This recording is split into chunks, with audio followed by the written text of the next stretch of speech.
Okay, the PPC meeting of May 21st, 2024. We will open the meeting, and the first item on our agenda is officer organizations. I will take motions for the position of nominations for the position of chair.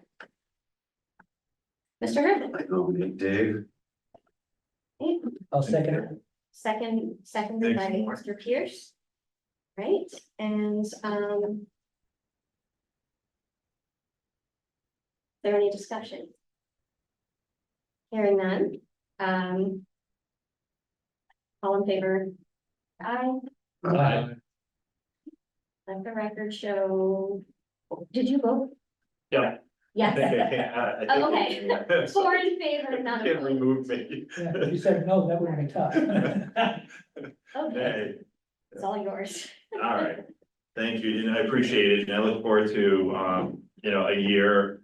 I've been on the CPC for 5 years and never felt really I was ready. I'm still probably not ready, but I'm definitely willing to try it for a year and, take the slings and bows and all that stuff like that. And Warren's next to me here. So, I nominate though, to fill out some of the other offices. I nominate Warren as the vice chair. Second, here we go. So we got, can I make a motion on that? As the chair? I don't think you can make I a don't think motion it on can. anything. Okay, sorry, I we think get one back of up them has then. to be Yeah, let's do this right. Anyone want to make a motion? And I would like Warren to be the vice chair, so that's just making my point.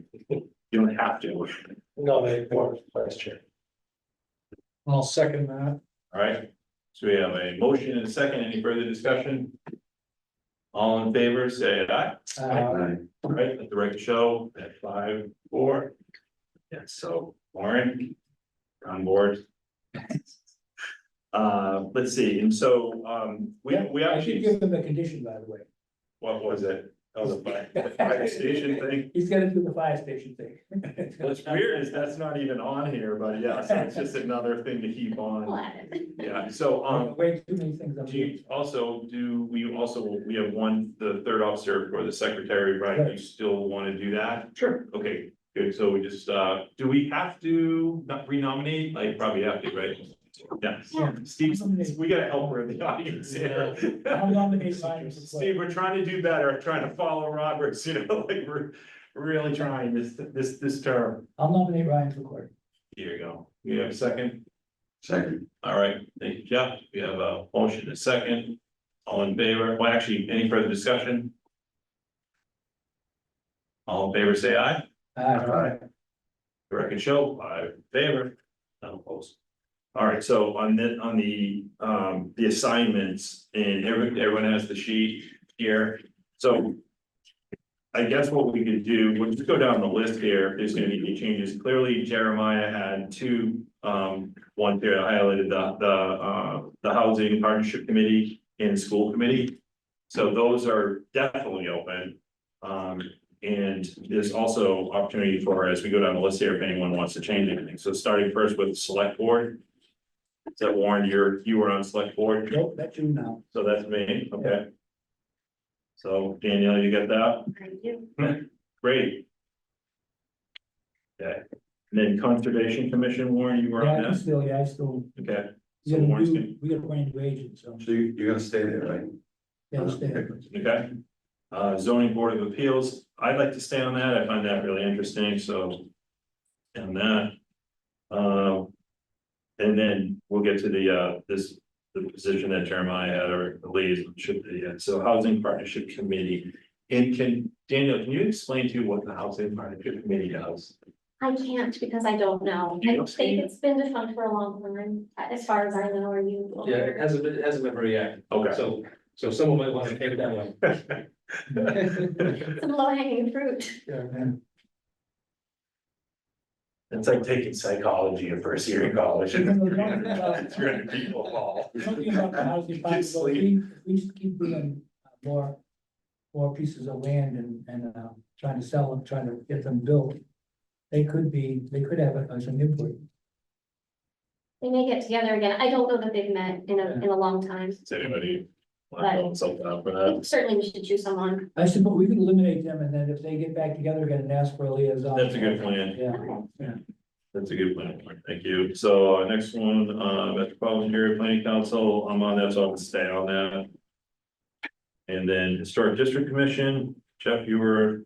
So, HDC. yeah, I would like to, nominate Max for that one. Okay. And the historical commission. Max, do you want to do that? I'd be Or happy to actually, accept that. Yeah. Yes, Great, so you have both in order here, so the HDC and the Historical Commission. Yep. All right, great, so those are gonna go to Max. And then next is Finance Committee, Warren, you're on that, again, that's usually a chairman thing, right, so. okay? I'll do that then. Yeah. Comes with the territory, I'll do that. Land Utilization Committee, Ryan. Stay on that, yeah, plus they're active in the past year, but. No, they're still around though, we still get some input from them, so. you're on that, then Ryan, you're staying? Yeah, that's fine. Got it, okay, thanks. And then for school committee, I'd like Jeff to be on that, I nominate Jeff, I should say, if Jeff, you're interested in that. Sure. That was where Jeremiah was on that, so we needed to replace that. So, and since you left the other two, so that it dump something on you. Thank you. And then the recreation committee was Ryan. Yeah, I'll stay on it unless Yeah. anyone else is. That really goes together, with LUC also.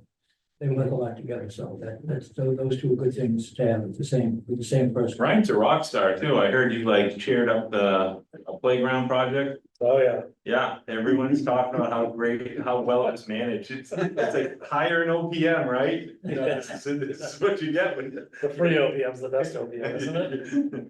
That's great. Well done, by the way. Yeah, Mike told me about that, the school committee, yeah, when they were at the school there. Okay, and then wastewater advisory, that's definitely one, you gotta stay on that. Yeah. Okay, and then commission on disabilities, Ryan. You're good staying with that? That's fine. Okay, Max, if you wanna jump in somewhere else, you're welcome to it, but otherwise I'll stay on. and then EDC was Jeff. You wanna stay on that? gotta see this list. Okay. Oh, yeah. All right, so Danielle, are you good? Did you get all that? And I wrote it down too. I think you may actually need to take a vote for Jeff's position on the EDC, because that does make him a voting member, so I think if you just Okay, would like to. I need a vote, or do I need a nomination in a second? Yeah, I would Yeah, have the okay. nomination. Could I get a? Yeah, I'll nominate Jeff for the EDC. Second. There you go. Great, a motion in a second, any further discussion? All in favor, say aye. Aye. Opposed, okay, so let the record show 5 in favor, so we Jeff, so you can see. Okay.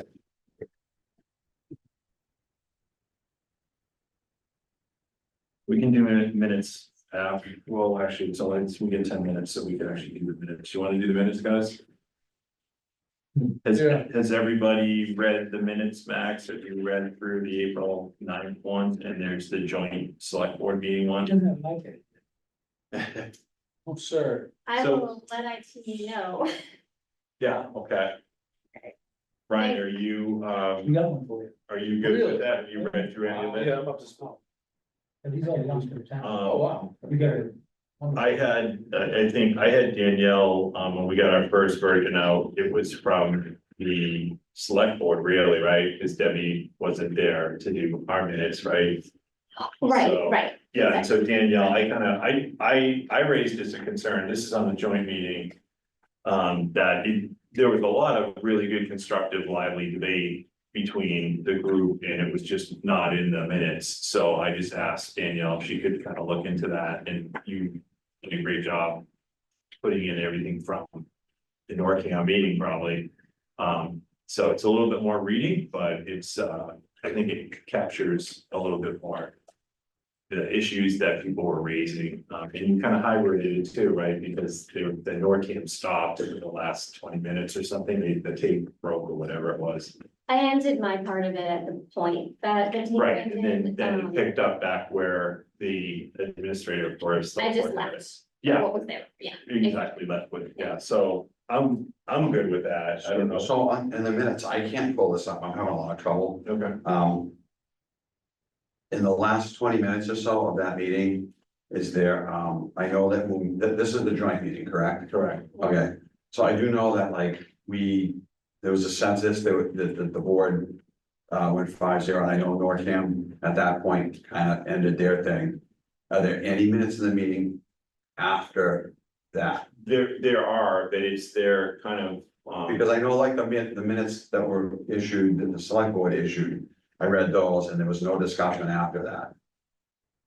And I know we had discussions after that, so I just don't. see some stuff from Ryan and you, but it wasn't anything, again, very general. Very general.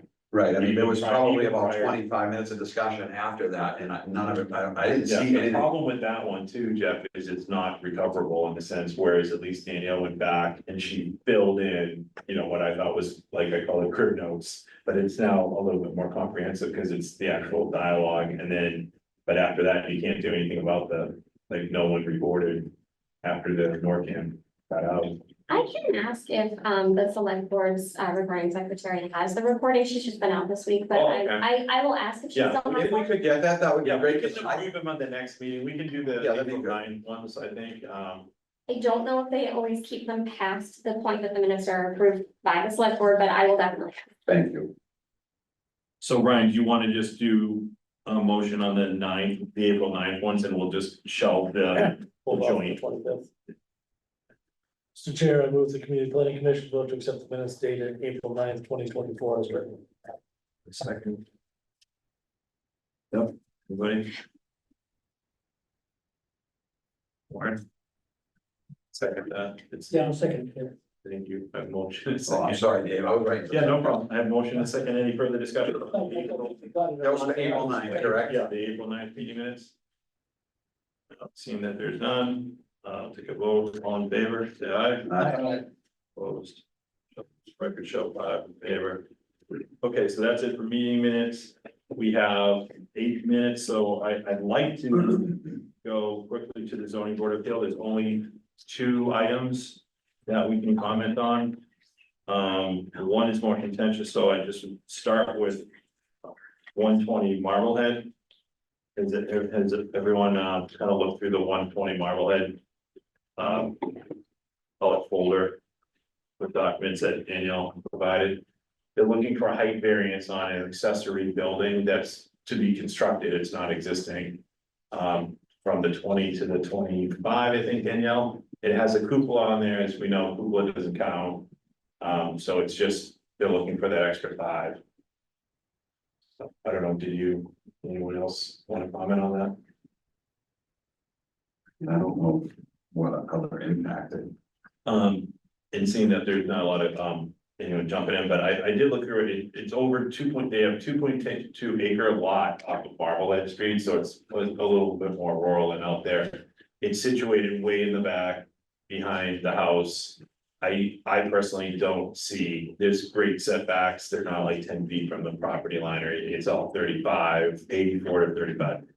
So and the design's pretty good, so I don't personally have any concerns with it. And then basically the height restrictions keep somebody from building something huge in front of your house and Yeah. blocking your view. Or right next. So I would not, I mean, we should always, do the best we possibly can, stick to the rules. Yeah. But if you wanted to give a comment, I would say neighbors. Just neighbors, that's all. If it doesn't, it's not gonna affect the neighbors. and they That's don't true, I mean, mind they're seeing- the ones that have, That's right, so Right. that's the only comment I can make. I'm Yeah. trying to make it. Yeah. We're not the building inspectors. so That's we're not good. gonna make that Yeah. decision. Okay? yeah, I like that, okay. And then the next one is it's a cease and desist from Jerry Noel, our building inspector, to 75 Main Street. And it is the company, the Flush company that has the 4 acres. That's opposite kind of the post office, that Yeah. locus area, and Jerry's, I think, found that he can't find any record of that approval, like I think toilets and those kind of things are not allowed along Main Street. And he can't find, even though they've been there 11 years, I think, he can't find any record of any approval. And I have to say, like, again, I I've driven by there a million times and it could just be like. They cut down a bunch of trees, but I never noticed that until maybe this year. And I don't know if anyone else feels the same way on the board here, like I've just noticed that. I know it's been there. So for a you've while. noticed it for a few years? Yeah, but Okay. I remember a few years ago, it feels like they cleared a bunch of land, maybe. And then all of a sudden- Yeah, They like, started out with a real small operation there. just one toilet, no, I'm just kidding. And they also got involved in providing, portable toilets and portable restrooms for the movie business. Right, yeah, So that's what got them started, and and then of course. They, when the movie business started to go sour, they went back into the commercial toilets. and Right. started going around. I see the brand around and trucks like around a lot, but, I'm just curious. Yeah. Did Jerry pull up any like old Google Earth? That's what they need to do, they definitely need to get some aerial, because what is being, raised is that there appears to be spilling of wetlands and, clearing of wetlands and all that So stuff, it so seems- usually you can find that from aerials, so. Yeah, so a couple of things would probably have to happen there, and one of them is they would have to, I don't know if it even be allowed by special permit. I'll take a look at the bylaw and see if it will be allowed special permit. So that means that they would have to, come get a special permit for it. So what normally happens when you have a use that's been happening for 11 years, it hasn't been. It's gone, Well, if it's a. it doesn't make it legal, I'm just saying, but The Jerry opined as to whether or not it could be, He gave them a cease and desist because it's not, you can't find it in the there's no, zoning. yeah, no, it's not. can't find it in the zone, so. So then the only thing you can do is, right, go to the Board of Appeals and state your case and. Yeah. Generally, in a situation like this, the best thing we can do is support the village inspector. I agree. So I would say that our only vote would be support the village inspector, our only advice would be support the village I inspector. agree. Because it's probably, if the Board of Appeals hears it and doesn't want to remove that use, they can send them off for a special permit. Ryan, anything? Have you looked at it Yeah, or I have any agree. knowledge of it? I mean, it's an odd situation. Yeah, It definitely feels like that business has ramped up considerably. yeah, It was very, The last several very years. small for a while.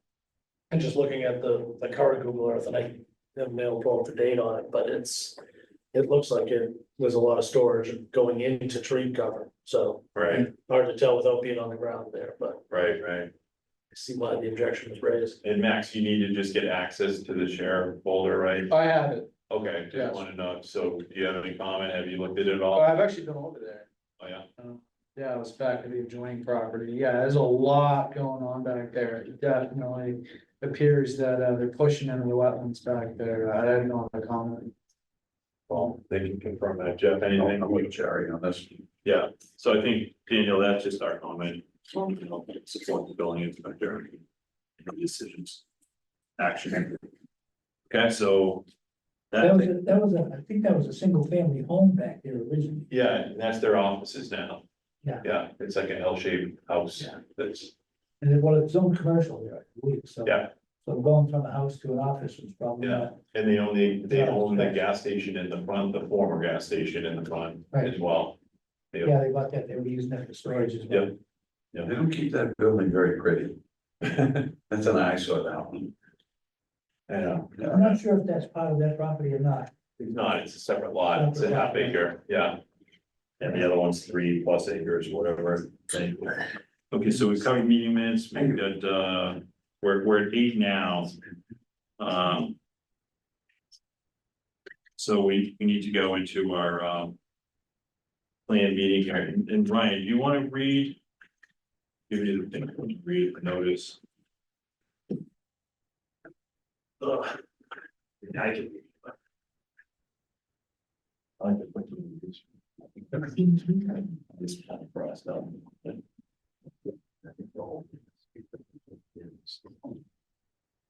Even down to this. All right. Notice is hereby given that under the provisions of MGL chapter 40A, section 5, the North Reading Community Planning Commission will hold a public hearing on Tuesday, May 21st, 2024 at 8 p.m. Room 14 in North Reading Town Hall, 235 North Street. in by Zoom or by phone for the purpose of amending the code of the town of North Reading zoning bylaws in order to meet the requirements of MGL Chapter 40, Section 3A. The changes include creating a new zoning overlay district, Lowell Road multifamily overlay district encompassing the following parcels: 100 Lowell Road, map 14, parcel 9, and 104 Lowell Road, map 7, parcel 2, where multifamily housing will be allowed by right, sufficient to meet the requirements of Chapter 40A, Section 3A, and establishing new regulations for that overlay district. Additionally, the public hearing will address amending the town's updated zoning map and clarifying the language describing the site plan review procedures to confirm that the site plan review follows special permit process, but is not a discretionary special permit. Thanks, Brian. Danielle, are you, like we did, so when we had a similar presentation, separate, standalone last week on the 14th Tuesday for this, and Daniel's began that with the presentation. So I think that's probably what's best way to go. All yours. Thank you, Danielle McKnight, town planner. I have updated our presentation a little bit, just based on some of the questions that we heard at last week's meeting, and also at last night's meeting, with the select board. If anyone cannot hear me, please just give me a signal or shout, and I'll make sure to raise my voice.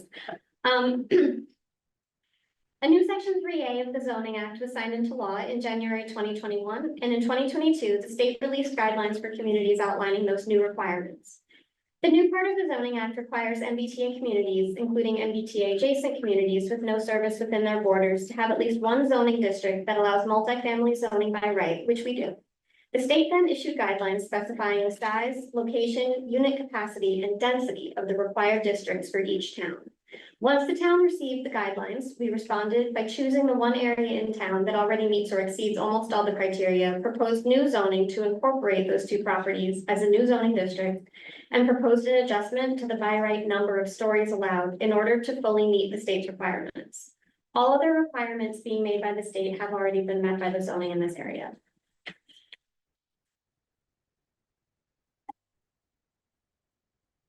The zoning needs to allow a capacity of at least 750 multi-unit, oh, I am not.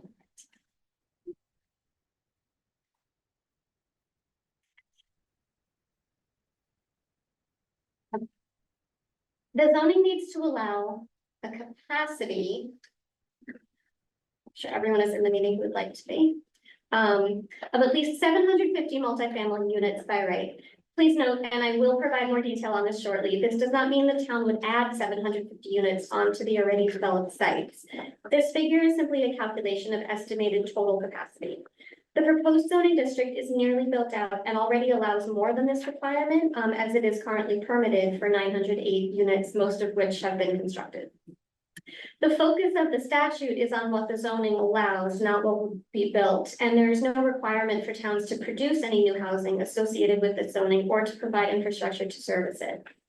Private properties that are rezoned remain in private ownership and under private control as they are now.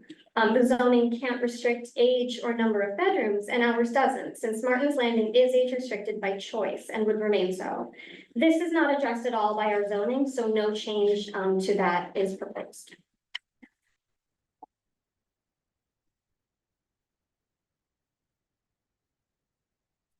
100 and 104 Lowell Road are being proposed for the rezoning because they already are zoned for and have a high concentration of multifamily housing, which is in fact in excess of what the state is requiring. The town took steps in 2006 to rezone 100 Lowell Road and then again in 2017 to rezone 104 Lowell Road, placing by right multifamily zoning on what would later become the Edgewood and Martin's Landing sites. The zoning put in place at the time is identical in many ways to what the state is requiring now, but would need some changes to fully meet the state specifications for estimated future development. This would mean raising the by right number of stories allowed in the zoning from the current 4 stories to 4.5 stories. The way the new zoning would allow the site's owners to make changes to these properties would be: 1, if the owners of the existing developments or portions of those developments were raised and replaced under the new zoning, and note that in that scenario, the total number of units would actually be less than what is permitted now. Or 2, if additional height were added to the existing buildings. Currently, the two sites are a mix of 3, 4, and 5-story buildings, with the 5-story buildings having been allowed already with a variance. In the proposed zoning, all new buildings could be 4.5 stories if the owners chose. 60 feet would remain the maximum height as it is today. Currently, the total number of units permitted on the site is 908. Under the proposed by right zoning, the total maximum number of units in that capacity would be 812. The only way the total number of units could be increased would then be by adding stories to existing buildings or by redeveloping entirely. This is because of the restrictions of the Aquifer Protection District, which affects both of these parcels. The Aquifer Protection District on these sites restricts what can be built by right, and because of it, an 85% open space requirement is built into this zoning. This substantially restricts the total number of units that could otherwise be estimated in a build-out.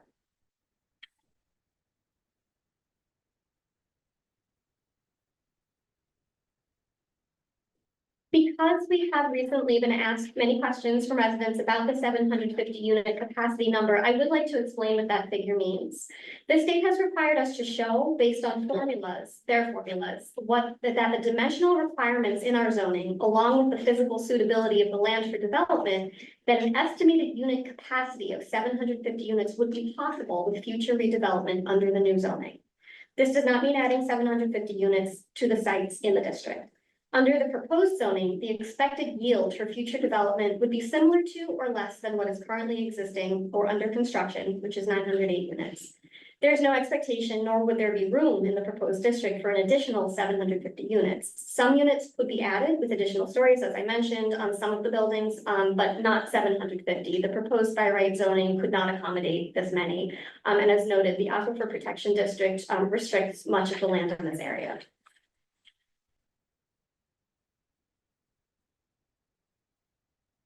The subject properties are in the underlying zoning district of industrial office with multifamily overlay zones placed on them in 2006 and 2017. There are numerous possible uses allowed as of right by the current zoning, including multifamily housing, office, retail, manufacturing, printing, and food production. Town meeting can rezone a property an unlimited number of times. The zoning does not change ownership or control of the sites. And site plan review by the CPC would still be done on any new or changed buildings in the same manner as it is now.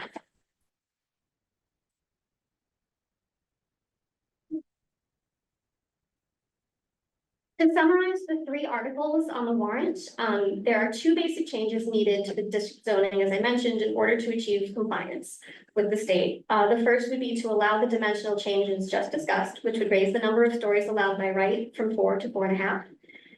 The other is to clarify that our site plan review bylaws are like a special permit procedurally, but they don't require an actual special permit or any discretionary use permit. Town council has clarified for us that while the site plan review process was treated as a special permit for years, it is not in fact a true special permit because there is no discretion allowed to any board to determine use, which is determined by the zoning. We have been provided language by town council to clarify this provision in our bylaws. The actual procedure for site plan review remains exactly the same as before. The third zoning article would simply update the date of the town's official zoning map if the zoning change proposed in Article 30 were to be made at town meeting. And I've just noted here what the quantum of vote would be. The state did change regulations last year or the year before, I think. The quantum of vote for any zoning article related to increased housing density or multifamily production is actually a majority vote at town meeting. It's not 2/3 any longer. Site plan review language clarification that we have in this article, Article 31, that would still be a 2/3 vote, as would the updated date of the zoning. Our next steps, the zoning articles have been submitted for inclusion. They're in the town meeting warrant for June 10th. The select board and finance committee both voted to recommend the articles at town meeting. CPC voted on April 9th to support the articles and submit them for inclusion in the warrant, but have not yet voted a recommendation to town meeting. If the town meeting vote in June is positive, we would then submit all of our materials to the state, applying for compliance of the district. This just needs to be done by the end of December this year in order to achieve the compliance that the state is requesting. I did get a couple questions since last week about which grants in particular we know of that are, would be affected. I've just listed them here. There are some of them the town has taken advantage of in the past, some not, some would be, you know, something we might pursue in the future, some not. So they're listed here if anyone has any specific questions about them. And we also anticipate that it would influence other funding decisions for other grant programs that are not mentioned here. If anyone has any questions for me, I'm happy to take them. Otherwise, yes, So Danielle, can I get a list of those? of course, yes. Thank you. If you would like to list here for a discussion now, I can give you my slide if that would be helpful. Otherwise, I can just send it to you. You have them, yeah, I prefer, thank you. So as mentioned, when we started, opened up the meeting, we had a meeting last week on Tuesday to discuss, cover the same subject. And welcome the public to comment. And, we also were present, or some of us three. Yeah, oh yeah, meeting is being recorded. It's been since Daniel started. You have to count that. Yeah, I apologize. And yesterday we attended the select board meeting where they went through the articles and Danielle spoke, and all three of us up here were present as well. So that was a late night because those articles were the last articles. I think we've heard a lot from us, so I'd like to first open it up to the public if anyone wants to either online, you raise a hand for Danielle, she'll be alerted, or if you wish to stand up and have questions. Sure.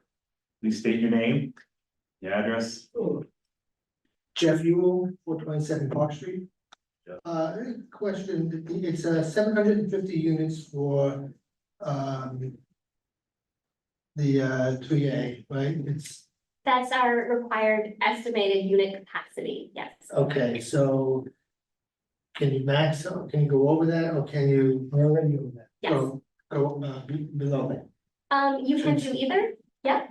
So currently, it's, the state gave us a formula to figure out whether the zoning that we have proposed and the zoning that we have in place could potentially in a future redevelopment scenario produce 750 units, one way or another, without needing a special permit or a variance or anything like that, just regular site plan review. We did go through that exercise. We found that the zoning that we have in place currently would yield a little bit less than that, although what is currently under construction is actually more than that because zoning relief was issued for both of the two projects that are there. So the reality of what's on the site is 908 is the number of units that it will be a full build out based on what's been allowed already. The state, we can't just say to the state, well, we already zoned that way, so our zoning is fine. It's almost fine. It's almost a technicality where they have this required formula we have to produce, which is why we went to the additional story in order to come up with an estimated unit. None of these numbers are really real numbers because in reality, a person who is following the zoning would choose to do much tinier units or much larger units or build half of what's in the zoning because the person who owns the site has the control over what they would like to build within the confines of the zoning. So it could be much less, it could be much more. We can see in reality that what has been approved already for that site over the years is more than that. Right, so what I'd like to find out is with the Martin's Landing, we have how many condos like that right now? 502 have been permitted, but 2 of the buildings are still under construction. I don't know the figure of the, Do you know what I think they're 55, isn't it? Because with the fifth floor. they went up. additional, how many units are in each of those in 2 each buildings? building, or each building. Those buildings are, I think they're 60. I'm looking for total numbers. 63 with. You mean of what? Yeah, Martin's Landing capacity, including 3A, would be what? So it's actually a little bit lower than what has been permitted. So including 3A, I haven't run the formula for just the one site. I ran the formula for the 2 sites together. For the one site, I know that it would be less because they were able to build beyond their required number, they were allowed to build out with a larger footprint than this zoning would allow for. Because of the Aquifer Protection District, they were given relief from that, and then they were also given relief in the form of a variance to build some 5-story buildings. So the actual number of units at Martin's Landing was approved at a number that is beyond its by right zoning. Its actual by right zoning would produce Right. less than So what is that number? that. I don't know the number, I have not on it. Okay, Yeah. and, because I wanted to find out, also, we have Edgewood Apartments there, Right, so how many are Yeah. currently there? 406 units at Edgewood. 406? Yeah. Okay, that's 406, could they be added to that? Could they be They could go increased? up in stories, although I will say that the zoning for Edgewood already is taller than what is on the ground at Edgewood. So Edgewood, could go up another story by right today, because that's in their zoning. So they can add more? They could today, Right. yeah. Mhm. Right, so, I'm trying to pull together also, I'm still a little foggy on the Martin's Landing. I'm trying to figure out how many units, whether they're condos or apartments or not, doesn't matter. Are gonna wind up in that whole area there. That's what I'm trying to identify. So the footprint through this zoning, the only way that you could actually increase beyond the 908 number that's already been permitted is if the people who own those current buildings chose to go up. For those that don't already have a 4.5-story height, they could choose to add some additional stories. Whether that's likely, we don't know. Some of those buildings are not elevator buildings and would need to become elevator buildings in order to add a 4th story. The Edgewood buildings are not necessarily all to the height that they are Right, zoned for. okay, so that whole area is gonna eventually lead up to about 2,054. There's definitely not capacity for that number of units. All 3 of those places? Right, because you could not, or 2 of those places, you could not add 750 to the 908. There's definitely not capacity for that. But I'm just looking at population. I'm Oh, not- population. Yeah, I mean, it's gonna, what I'm getting at is that whole area is going to be a city within the town. And that's where I'm going with this, because you have 750 units potential with the 3A. Not in addition, What's that? not in addition to what's there. It's Not- it is not 750 plus 908. That's not how this unit capacity Okay. estimate works. Okay, so it's not that? It is not. So that, does that, the 908 can't come off the 750, I guess that's where the confusion comes in. You have 908 units in Martin's Landing. Right. Okay, No. No, 502. For the 2 sites. Edgewood, oh, okay, Edgewood and Martin's Landing combined. Right. Am I right? Okay. All right, let me rethink that, thank you. I think to answer, Jeff, your question, I think where you're getting at is with Martin's Landing with the 9 buildings, I think it is the 502. I mean, they're pretty maxed out. I know there's 2 buildings to be built, but that's maxed out, whereas if you go to Edgewood, it's I think 13 buildings, they're 3-story. That's where there is that potential in the future, you know, when a developer wanted to, you know, go up a story on each of them, they could do that. Right. It'd be a very expensive thing to do, Yeah. as a builder, you know, get to go up, and then as Danielle said, you start to trigger code for elevators and stuff, so it's not very likely that that would happen, but certainly in the future, years out, that can be, if you max that site out. Yeah, and actually, so in 2017, actually, no, before that, when Edgewood was first zoned, so they have a 4-story maximum, but they're only built 3. So for many years now, they have had the option of going up. They haven't done it yet. I wouldn't say they'll never do it in the future, but in the future, yes, we should plan that if the new zoning were to be put in place, 4.5 stories could be the max height rather than the 4. That's in place, so 3 is in place, it's currently zoned for 4. Right, In the future, they could, if they chose, do 4.5 stories right. with the new zoning. So you're effectively, although the yield on the 4th floor might be different, you're 3/4 built, you could say, right? You know, we're looking at floors now divided by the 13 built, so, okay, that's helpful. Anybody else? Sure, I'm sorry. come on up, we don't I'm bite. bad at math. It's two of I'm us. Lisa Matt Street. I think you said. Can you that state there your were- name too, just for. Oh, I thought, sorry, Lisa Mackett. Oh, did she say it? I apologize. That's all right. Thank you. I think you said there were 500 units. Is it currently at Martin's Landing? Or is that permitted that can be built? So, Pulte has, had their plans approved and their building permits pulled for a total of 502 units. Two of those, of the buildings there are still under construction and are not yet complete and occupied.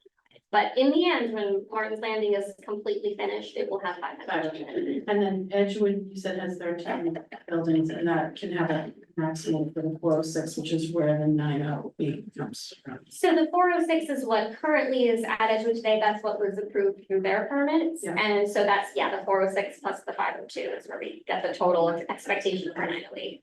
And then is there a chance that they can build more than that? Build more, because you were mentioning that they can make them smaller, so could they, like, make 812 units? I'm not. So what Edgewood could do is they could go up a little in their number of stories, but they cannot go out because they are already exceeding what's That's allowed in the the water. aquifer protection. Yeah, exactly. They can go, but right now, everything's zoned for 4.5. They can go up to 4.5 stories. Currently, they can go up to 4. Okay, In order to meet the estimate calculations for the state, we put the zoning in place, we proposed the zoning for 4.5, but currently they can go up to 4. and I know that, I actually went and tried to read the law. It was a little confusing, I have to tell you. You know, They refer you all over the place, right? But it seems like, I think where the concern might be is that, can the state come back and say, oh yeah, and by the way, you can now go up to 7 stories and we won't have a choice? Because it seems like that the state now sort of takes over it doesn't sort of leave us with the opportunity to make that decision, and now sort of we turn it over to the state once we go through with so this. we have not been given any information like that with this law. I can tell you that with 40B, either of those owners today could do a 7-story building. You could do a 7-story building on your own site because we don't yet have 10% affordable housing. So the zoning puts safeguards in place, but 40B can always override that, no matter what our zoning The is. affordable housing, right? Right, if you have a percentage. Okay. Now, in terms of the way this zoning bylaw would work, the information that we have to date, and I can never predict what could happen in the future, but what we know to date is that it is a rezoning only and that there is no loss of control or any other type of overriding of the local zoning, the way there is with a 40B project, but 40B still exists and could be applied to any site. So I couldn't sit here and tell you that there will never be a 7-story building there because if someone came in with a 40B, yeah, there could be. But under this zoning, we have not been given any kind of indication that there's any change in, control, but it's still the town's zoning bylaw. There isn't a special state zoning that this is part of. It's just the town's zoning bylaw that's being proposed in compliance with the state regulation, but it's not like a special district that the town doesn't have control over in the same way that we do of our other zoning districts. And the 40B that we're under, because we haven't met that yet. Right. That is not the same as this, so we still have to build the 40B.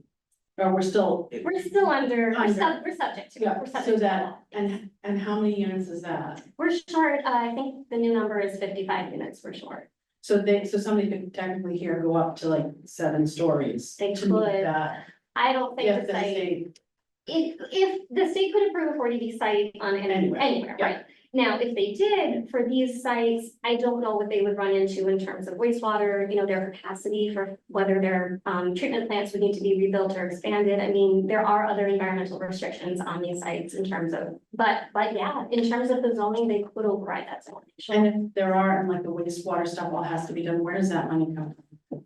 It's private development. It's So they have to Right, because we don't have a Okay. municipal sewer and everyone's sites are handled by their own package disposal. So each Martin's Landing and Edgewood both have their own package treatment plant. And so they have to handle their own sewage. So if they ever chose to add more units in the future, they would need to make sure that they provided their own capacity for those units. And then the last thing is, they have to be all family units, so assuming like there's 3 people per unit. For each, roughly, it could be a parent, a child or something like that, but it has to be a family, is it required to be family units? So the only aspect of this that the state has told us we can't do is what we can't have in our zoning for a compliant district is zoning that says we're going to limit the number of bedrooms. But a developer, a builder could have any number of bedrooms that they chose. You know, for Edgewood, for example, has all 1 and 2 bedroom units, and that was by their own choice and probably some negotiation with the town, but there's nothing in their zoning that says they can't exceed that. It's just the project that they chose to build. But then, so would the minimum number of people sort of per unit be about 3? I'm just trying to figure out. In other words, then if you have, say, 700 or the 908, then you're gonna have potentially that many other kids in the school system, and how does that impact the school and also the, because I know that we have this 2.5% override that we're voting for, and I guess it's not gonna get better is what people said. So that I was just wondering, if this comes to fruition once this is, well, how it's gonna feed into that, because obviously the taxes are concerned for. Right. Edgewood itself, is not on really a negative draw on the town's, it's not a tax burden on the town, it's revenue positive in terms of the students that live there, but that changes every year. I think there's about the number of students at Edgewood that were expected when it was built. Some years they've had way fewer than that, some years, it just fluctuates. This year it's 17. This year it's only 17, wow, some years it's been 60, it's I up asked and the down. school committee. Oh, and they didn't know. Okay, so that's very, very low. So in that case, we're making a lot of tax revenue and we're not really paying much. In the case of Martin's Landing, it's, 1 person on that lease has to be 55, but there's no restriction, any children can live there. Yeah, no, I just remember reading something that they have to be multifamily, and that's why I was trying to figure out the number and the kid, because then it is gonna obviously affect the schools if it is So- the case. We can't really dictate in the zoning whether, if it has to be multifamily, so it's already currently there is by right multifamily zoning, and all multifamily really means is within one single structure, you have 3 or more units. Those units could be 4 studio apartments, that's still Okay. multifamily, and there could be 4 single people who live there, still called multifamily. Family doesn't necessarily mean having children in the presence, and there's no requirement for that. It's just that we're not allowed to zone them out per se. Okay. And the zoning in both of those parcels is not restrictive as to age. It's just that Martin's Landing chose an age restricted project. Thank you very much. Welcome. Thanks, Lisa. Great questions. Anybody else? Anybody online? I'll pause a little bit, give you a chance to raise your hand or. Danielle, is that how many people are online, just what we're seeing, or is there kind of a larger, That's That's the total list of participants. Oh, someone popped out. including yourself? There we go. Yes, including me in the computer. So no hands up. Right, seeing that, I don't see any other people wishing to comment, but you can, if you wish, just raise your hand at any time. I'm gonna bring it back to the board. Jeff, I'll start with you to my right, if you wanna talk about any of your concerns. Yeah, I do have some concerns. I guess the more I unbundle this, the more I look at this, the more I'm concerned with the legality of what we're able to do and not able to do as far as zoning our own community. And I understand a lot of this, but I just I guess I just look at this is that I look at it as somewhat of an overreach. I look at it as a governance type thing where, the state's just, I just look at this list of lose eligibility for new funding. It's like they're punishing you for just not conforming and, you know, I mean, it's lousy. I just think it's lousy. And I know that project, you know, we can fit this and that and everything. I stopped looking at all of that. I started to look more at, you know, our autonomy and our sovereignty and just the way that the law is written. I looked at the way right now the law is being challenged, so you have. And I said it last night, you know, it's unsettled law, it's being challenged in the court. I don't want to move forward and make a decision that, you know, and this could be, and I've heard it many times in this forum that, you know, this is a long-term play by the state, this is whatever. I get it, but why would we give up our rights? Why would we give this up, you know? And I understand, you know, that, and that's why we have, you know, 15 or 17 cities and towns right now that are in filing suit. We have 10 that have said straight up, no, they're not in, they don't want this in their town. And that number has grown exponentially. I mean, just in the last, you know, 2 months, these things just piled on. Very quickly, and I have a sneaky suspicion the closer we get to December, we're gonna see these numbers even increase more drastically. So I'm very hesitant to accept this. And I understand both sides of the coin. It's just that when it comes to that part of it, I'm very uncomfortable with it. For the townspeople. So you're more on the principal side versus, you know, Yes. what's being proposed. Yeah, I am, absolutely, yep. Yeah. Yes, that is true. I understand that too. Thank Anything else? I'll probably come back around at some point. You got it. Warren? No.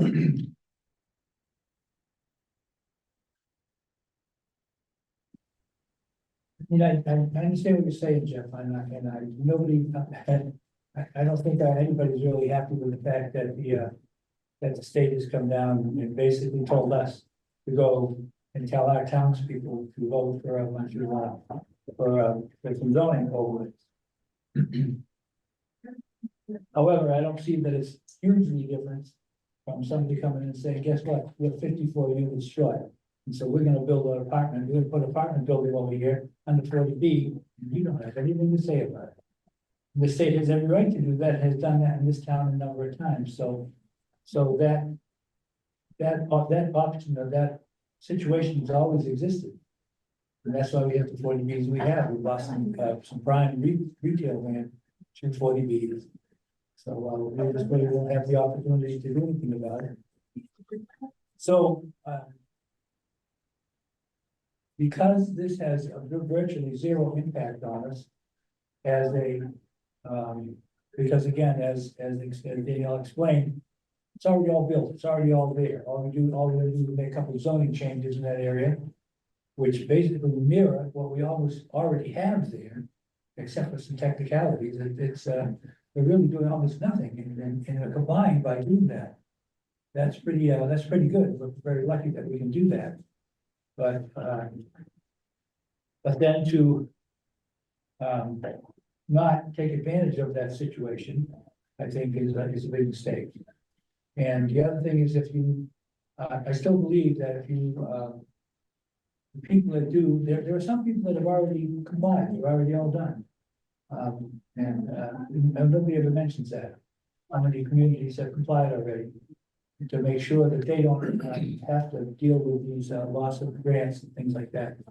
So, and they may have much harder road to hoe than us. In other words, they may have to actually be choosing some wide open land to meet the criteria where new construction could be built. When we got a preliminary approval on what we did, they did make a little comment in there that they would like to see fresh ground, new construction, not just existing. But unfortunately, or fortunately for us, what we have in place now meets the criteria. So I think that it's probably a good thing to follow through on it. So if we do, we comply, you know, which is, you know, not a big deal. But these other towns, if they prevail, if they manage to prevail and the state withdraws the law, I would imagine they withdraw the law for everybody.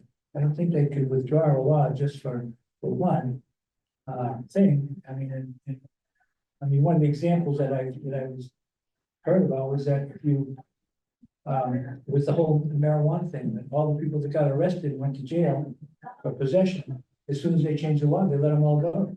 Does that mean if they change the law, they let us go too? I mean, it would seem that's what they actually done. That's not hypothetical, that's what they really did. So, knowing that that's the way they've approached that kind of a situation, I think that we're still on safe ground if we do supply and we don't risk anything. And since we can do this with no risk, I think we should go ahead and do it. I mean, we put a lot of work into making sure that we comply. It would be sad to see that all that work go down the drain, then have us get into a position where we're an adversarial position where if the state manages to prevail over all these towns and cities, then they come back to us and we didn't comply. Now we got to start digging really deep for lawyers. And again, I think that last night at the select board, there was a lot of talk about trying to save money or cut some money here, cut some money there. Why would we put ourselves in a position to suddenly spend hundreds of thousands of dollars trying to fight this, you know, when we need the money for our schools and for our teachers and things like that. If it was gonna hurt us in any way, I would think differently about it, but it's not. It doesn't hurt us in any way. And I understand there's a principle here.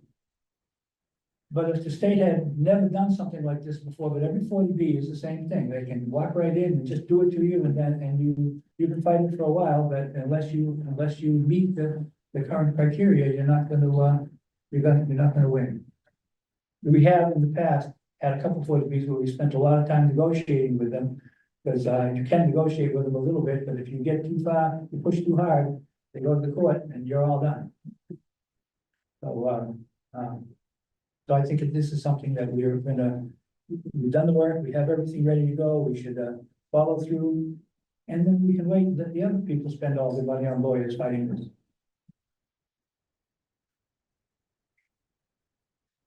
I just wanted to note from the chat, select board member, Massey is on, he wasn't able to change his name, but wanted to let us know he was here. You want to comment? Is I that- don't think so, he just Oh, wanted to let us know he was here. Okay. That's all. Thanks, Warren. Is that it? Yeah. Okay. Nick? I said, hey, Max. That's who it's on, right? Is it Nick Massey? Yeah, I'm gonna hold comment until the end. okay. Thanks, Max. How about you, Ryan? I think I'm a little bit between Jeff and Warren on this. I see Warren's point. I don't object to the zoning changes themselves, and I don't really foresee any likely impact from them on the town. So I think it's in a lot of ways, we really have a great kind of pass here to get by with doing the changes the state wants without materially impacting the town. I do see Jeff's point that I don't particularly care for the overreach either. And as I think I voiced in our joint meeting several weeks back, you know, I'm of the mind that it wouldn't break my heart if I saw it shot down at this meeting and bought us another 6 months to see, you know, how it advances with the state. I think with the increased number of towns objecting to it at this point, there's a chance that, you know, that legal process picks up to address it. And, you know, there's always another bite at the apple at the next town meeting, so I think that's just an option worth considering, that we could, you know, kind of hold our ground for now and, you know, kind of play the long game and wait it out until the end here and see where the state comes down before the end of the year. Yeah, the only problem with that is that the zoning articles will be voted at the town meeting, so our last opportunity will be October. And so the reason I think that putting it on the June town meeting is a good idea is because if it doesn't pass, then we have an idea of what we're up against as far as what do we need to do. We'll have a much better idea, and then we'll have a second opportunity in October to solve the problem, so deal with the questions that are out there. It's already on the warrant, so it's gonna pass or not. So if it doesn't pass, that's what will happen. That's what I'm saying, if it doesn't pass, I wouldn't really be too upset about it, because I think it gives us an opportunity to see what the state's gonna do. Yeah, but we have to do something before December 31st, or if we do nothing, then. Well, Well, I mean, we could always go to a special meeting if we needed to anyways, if we had that time. Just because October comes and goes, We still have 2 more months after that. Yeah. We could do a special meeting on that and you still have, Those are relatively expensive.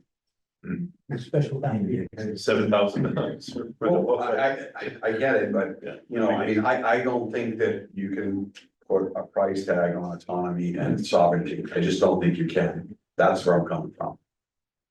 And just a comment on, you know, the analogy, and I don't really know, Warren, like the marijuana case and the analogy and all that. I think comparing that to this, and I get it, you just, you know, oh, under the law, this is what happened. Yeah. I believe you, but I'm not so It's on sure. TV. Well, that's fine. I'm just not so sure that that would be looked at the same way. I don't know. And we can't predict the future if we approve. We just don't know. I think, you know, as to Ryan's point, we have some time. And just to be able to really unbundle this thing completely. I just really, I can't get over this. I just can't. I cannot move past that. I can't just give up that right. As a town, I mean, we're elected to protect the town, and I get both arguments, but, you know, we're looking at now, I'm thinking of that, like in the future, like, how's that gonna impact? We can't predict it, we don't know. You know, is the feasibility of adding 2 stories that would have, we don't know what's gonna happen, I mean, we could say it doesn't make sense. But, you know, we look at this housing crisis that we're in, and yet we lost 35,000 residents last year. So I don't know how that makes any sense, but it's just puzzling. I just don't like, I feel very uncomfortable with it, especially I read off all the cities and towns that are, I was shocked when I looked at Malden. Malden, was one of the towns. Malden's a very congested town. There's a lot going on there. And you know what? I think they've had enough of that. I think they're frustrated with trying to just pack in more. Suburban, Massachusetts is getting clobbered with this. And that's why you're getting all these towns, and you got this backlash. I'm just totally with Ryan on this one. I think time, it would really be in our favor on this one. Yeah. Warren, anything? So I'll comment after you guys comment, and Max, if you want to just raise a hand. So I mean, right now, it's about 6 to 1 right now, so 6 towns are approving and one town is, so we're up to over 10. We get about 60 approvals right now, and so if you kind of use those numbers, at least I'm not a math guy either. But it may end up 25, you know, if you're just using that. That are towns that vote against it or go to their town meeting and vote against it. Whichever way we go, I mean, I've always, and that's why I originally supported just moving it forward to town meeting, the article, because I do respect everybody in town to make the best decision. So everyone that goes to the meeting is gonna be able to, yeah, thanks again. Everyone that goes to that meeting is gonna get the opportunity to vote on it like they will with the other 32 or 3 articles. So that's where I feel on that. And the other comment, Warren, just based on what you said on, you know, saving money with not getting into legal costs and stuff. I mean, you can look at it that way, and I think that's the initial, call it cost avoidance, but I do think that. And we talked about this last week of Tuesday, that there's a lot of unknown with this and the way the state is being punitive and everything, so we don't know after everyone complies.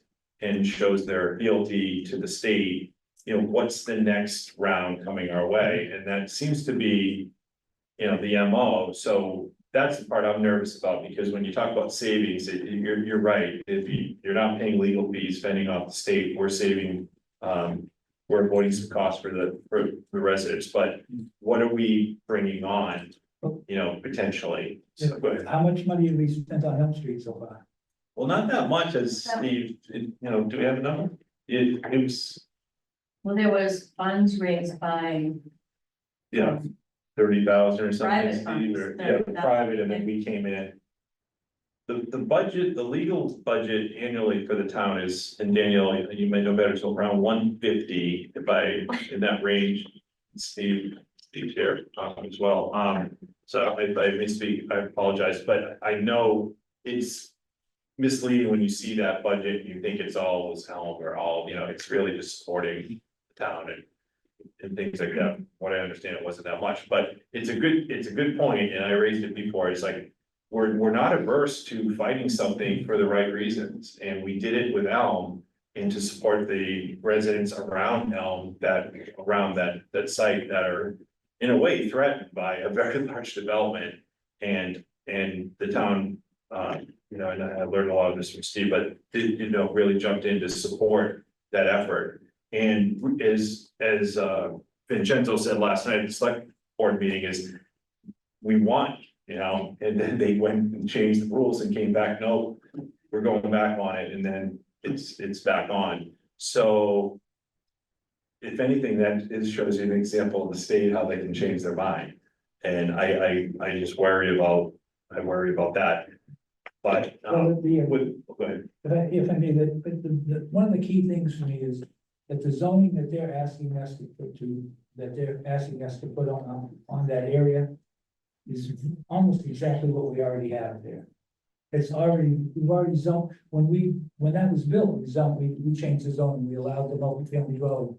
We've allowed all that, so there's virtually no chance, I think technicalities, right, Danielle, I think just basically. Well, that's where I think, and there's just respectfully, there's just two different opinions, and maybe in this room is that's true for those two parcels, and that's why this is such a layout, but it's also a complacency thing where we're being lulled into this, go ahead, just take it, it's free. And then you're gonna find out there's a bunch of stuff that strings that are attached with that, and they can go do that in other parts of the town. So I see both sides of it, and I'm trying to be fair to it. I'll go to you, Max, in a second, but I'm trying to be fair to it, but I either way want the town to vote on it. And I want the town to know the good, the bad, and you guys will make the call in June 10th, but I might not be done, but I'll go to Max. Point of clarification, so for those of you who don't know me, I'm new to the community planning commission here, and maybe Danielle, you can help me out with this, or any of you gentlemen. It's not that we're adopting a mandate, we are complying with the suggestion, or it's not a suggestion, we have to comply, but essentially that means we are changing our zoning. And so we change our zoning, so we adopt it, and I know there's a difference in what it's like majority to adopt, and then what if we change our minds? If we as a community decide to undo that zoning for that parcel, did I read correctly, that then is 2/3? Yeah, yes, So it's a much higher bar. That's very hard to to, take it back. very hard. Yeah. Yeah. But we're making the decision to do it, as a That's correct. community. Yeah, okay. It's a law that requires a vote, so leave you thinking about that one. It's not usually that way. Got a new law on speeding, but you get to vote on it, whether you wanna get a ticket or not. So I think that's you hit the crux, Max, of what came up last night, and it just, I'm in agreement with Ryan and Jeff on that. I wouldn't mind if on June 10th, the residents vote no. We know we have one more bite at the apple, but also a lot can happen in those 4 months, and you just want to see what, where things stand and how things develop. But yeah, we're the ones that have to do it to ourselves. We have to vote. Oh, I'm sorry. Sorry, I thought you were pointing out something. No, so last night, it felt like I was under a lot of stress for a time constraint, because I understood, like Vincenzo, I had to really move along. And it was a really long night for a lot of us. And I did read the actual article, the actual law, the home rule law, and I would like to, if I could, just to read it so that you understand the language and try to grab a bite of it. And for anybody who wasn't here, I think it's also good to hear. Prior to the passage of the Article 89 of the amendments to the Massachusetts Constitution, the Home Rule Amendment, in 1966, the power of a municipality to enact or amend zoning bylaws was a power derived exclusively from the supreme power of the legislature in zoning matters. The Home Rule Amendment, that's what we're talking about, granted cities and towns independent municipal powers which they did not previously inherently possess to adopt, amend, or repeal local ordinances or bylaws for the protection of the public health, safety, and general welfare. ID 358.359. The zoning power was one of the independent municipal powers granted to the cities and towns by the Home Rule Amendment, enabling them to enact zoning ordinances or bylaws as an exercise of their independent police powers to control land usage in an ordinary, efficient, and safe manner to promote the public welfare. Durand versus IDC Bellingham. 4040-4550. That was established in 2003. I just wanted to read that because that's what I look at, and that's where I stand with trying to decide myself. And the people, a lot of people I have spoken to, you know, the sense I'm getting is just leave us alone. You know, that's what I'm getting. Don't mess with us, just leave us alone. So that's why I'm trying to do my best to represent what I see the people are saying. So thank you, Dave, for allowing that to. Yeah, go ahead. You, Jeff, who was it that gave us that right? I understand that. It was the State, right? legislature. The Right, I legislature understand that. brought us this. So in Article 2, Section 1 of this, the Articles of Amendment in 89, it also, in the intention of this article to reaffirm the customary and traditional liberties of the people with respect to the conduct of their local government, and to grant and confirm to the people, to every city and town, the right of self-government in local matters, subject to the provisions of this article and such standards and requirements as the general court may establish by law in accordance with the provisions of this article. So the more you go into this and the more you unbundle this and the more you read this, it just seems to me that like, this is what you're gonna give up. If you're gonna adopt this and the town will decide, you're giving this up. I've read it twice. I read it last night. I read it tonight. I will read it again. I will read it on the town floor. If the town decides they want to give that right, that's fine. Let the town do it, but as long as they know. Thank you. Thanks, Jeff. Yeah, I appreciate that. And the one point would be, there's a big difference between a law and a constitutional amendment. So this constitutional amendment got voted by the Massachusetts residents at that time in '66 by over 2/3 vote. So it was a powerful message, like they want this amendment. It's not just passage of a law, you know, or a referendum or something like that. It's a pretty big deal to have that. There have been, I think we'll learn a little bit from the attorney tomorrow. He had some information on it, but there haven't been too many constitutional amendments since '66, you know, so it's a big one. So I agree with Jeff on that front, that, you know, once you give it up, you know, you're not getting it back. Go ahead. I'm left with a question. I'm sure, I hope some of you at least asking the same thing. Maybe I can help any of you again. Talked about 40B earlier. Okay, then would this 40B not be unconstitutional? I mean, the state does it all the time. They tell you, hey, you've got to build X, Y, Z. You don't have a choice. Then again, you talk about this constitutional amendment. I can't put that two together, and I hope other people would be curious about that too. So if anyone knows. There's a little nuance to it because it's a private developer, so the state, I mean, again, there's certainly a lot of similarities there, but the state is giving the right to a private developer to build, as long as they, in agreement, give 25% affordable, or create 25% of it affordable that meet the AMR, the 80% AMR, all that stuff. So it's just a different nuance. It's not saying, town, you need to change your zoning. It's saying, here's a new opportunity for anybody if the town is below the 10% limit on Basically, affordable homes.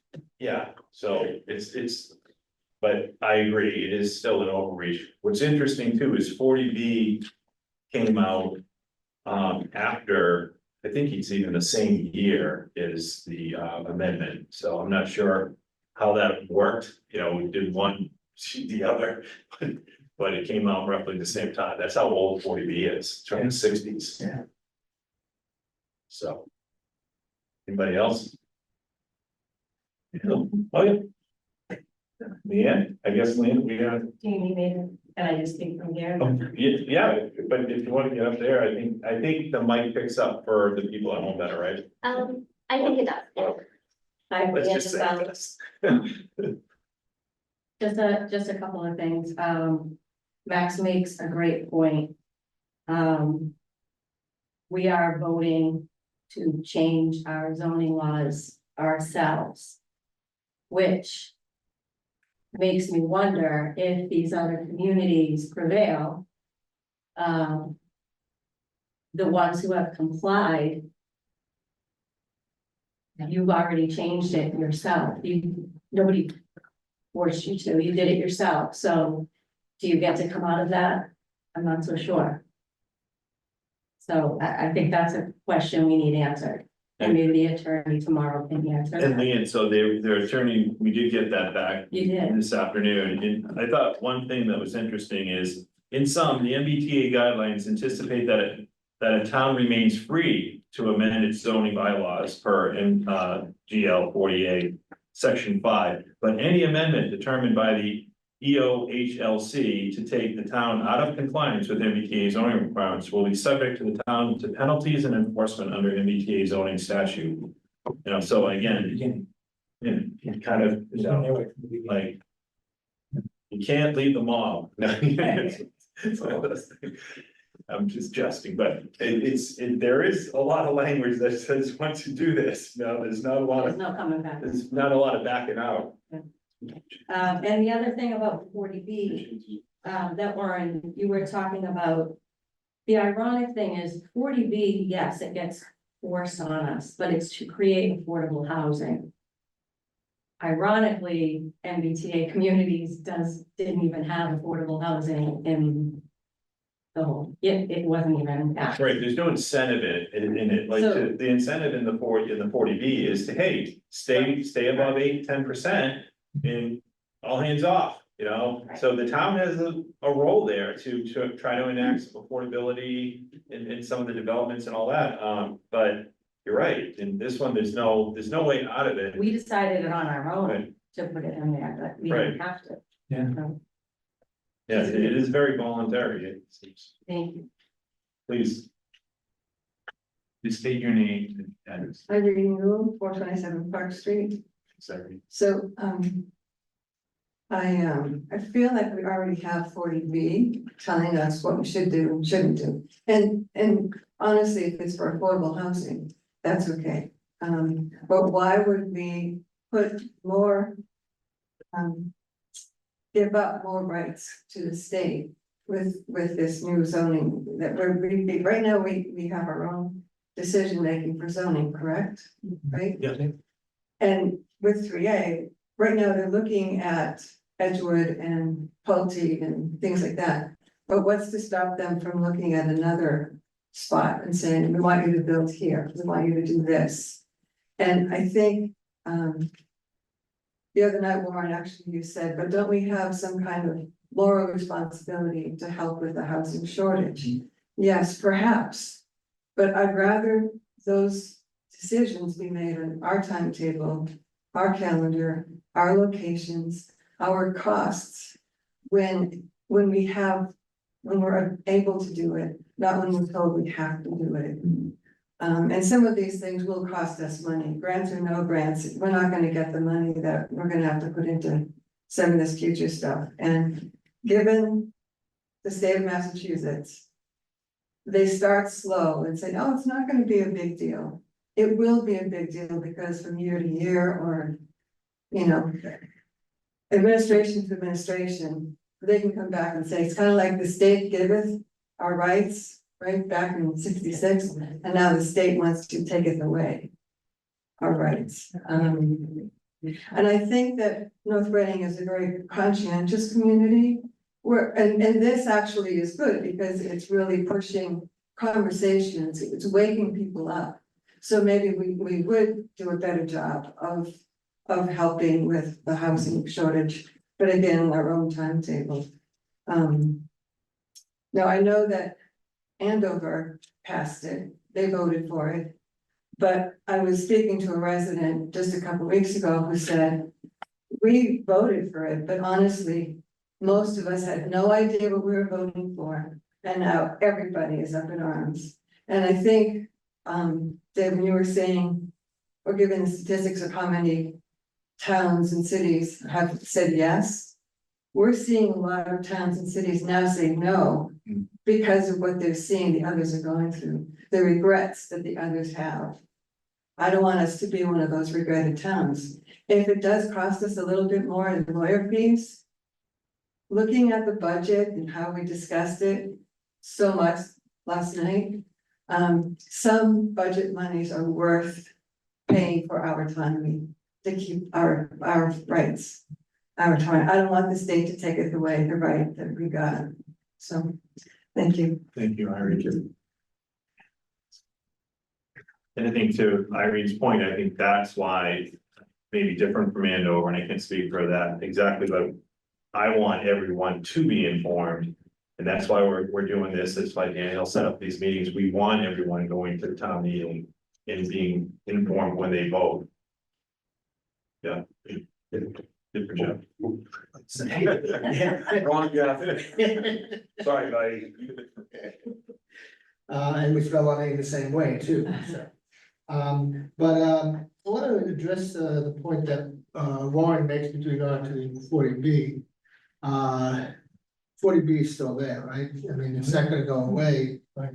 even if we accept this 3A, accept 3A, so it's gonna go away. Well, also, you want, I can answer that by if, the only way it would, quote, go away, is if we finally reached and made our 10% affordable, we would have the option of refusing one. All right, If we have 10% affordable in the town. right, so you're saying that you would So conceptually one of the would things, include the 40B into the development? Is that what you're saying, into the 3A? Is that what you're saying? well, what we're proposing is to have some affordability in there, but the state's not doing that. Right, okay, However, if we, let's say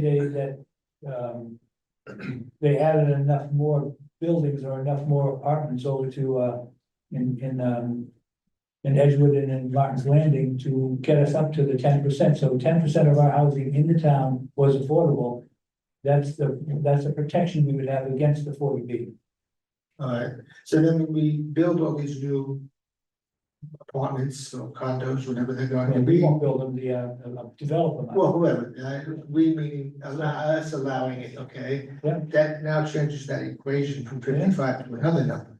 And they come Okay, to the because then it's not to add more 40Bs, that'll be coming forthwith, as far as the, because we've added new development in the town, so our equation changes.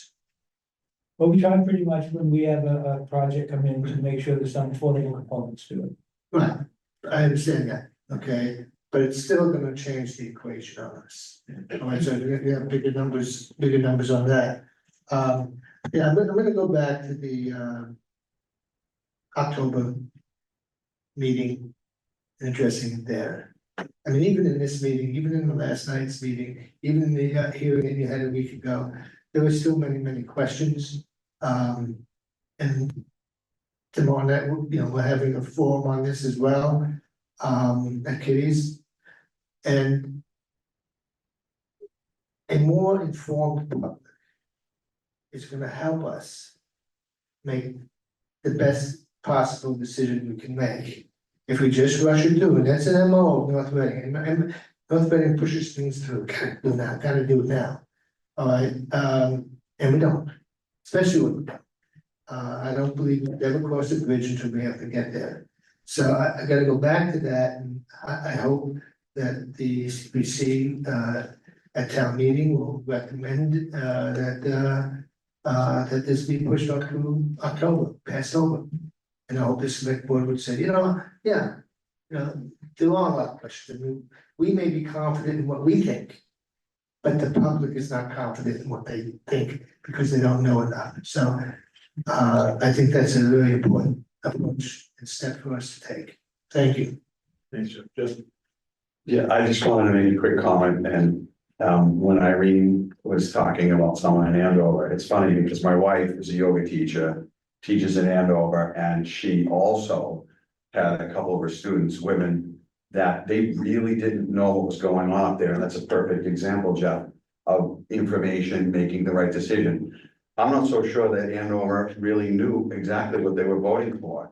And that's one of the things that, I got involved in all this, was to unbundle and to present as best we can with all views, So to your point, Jeff, I agree.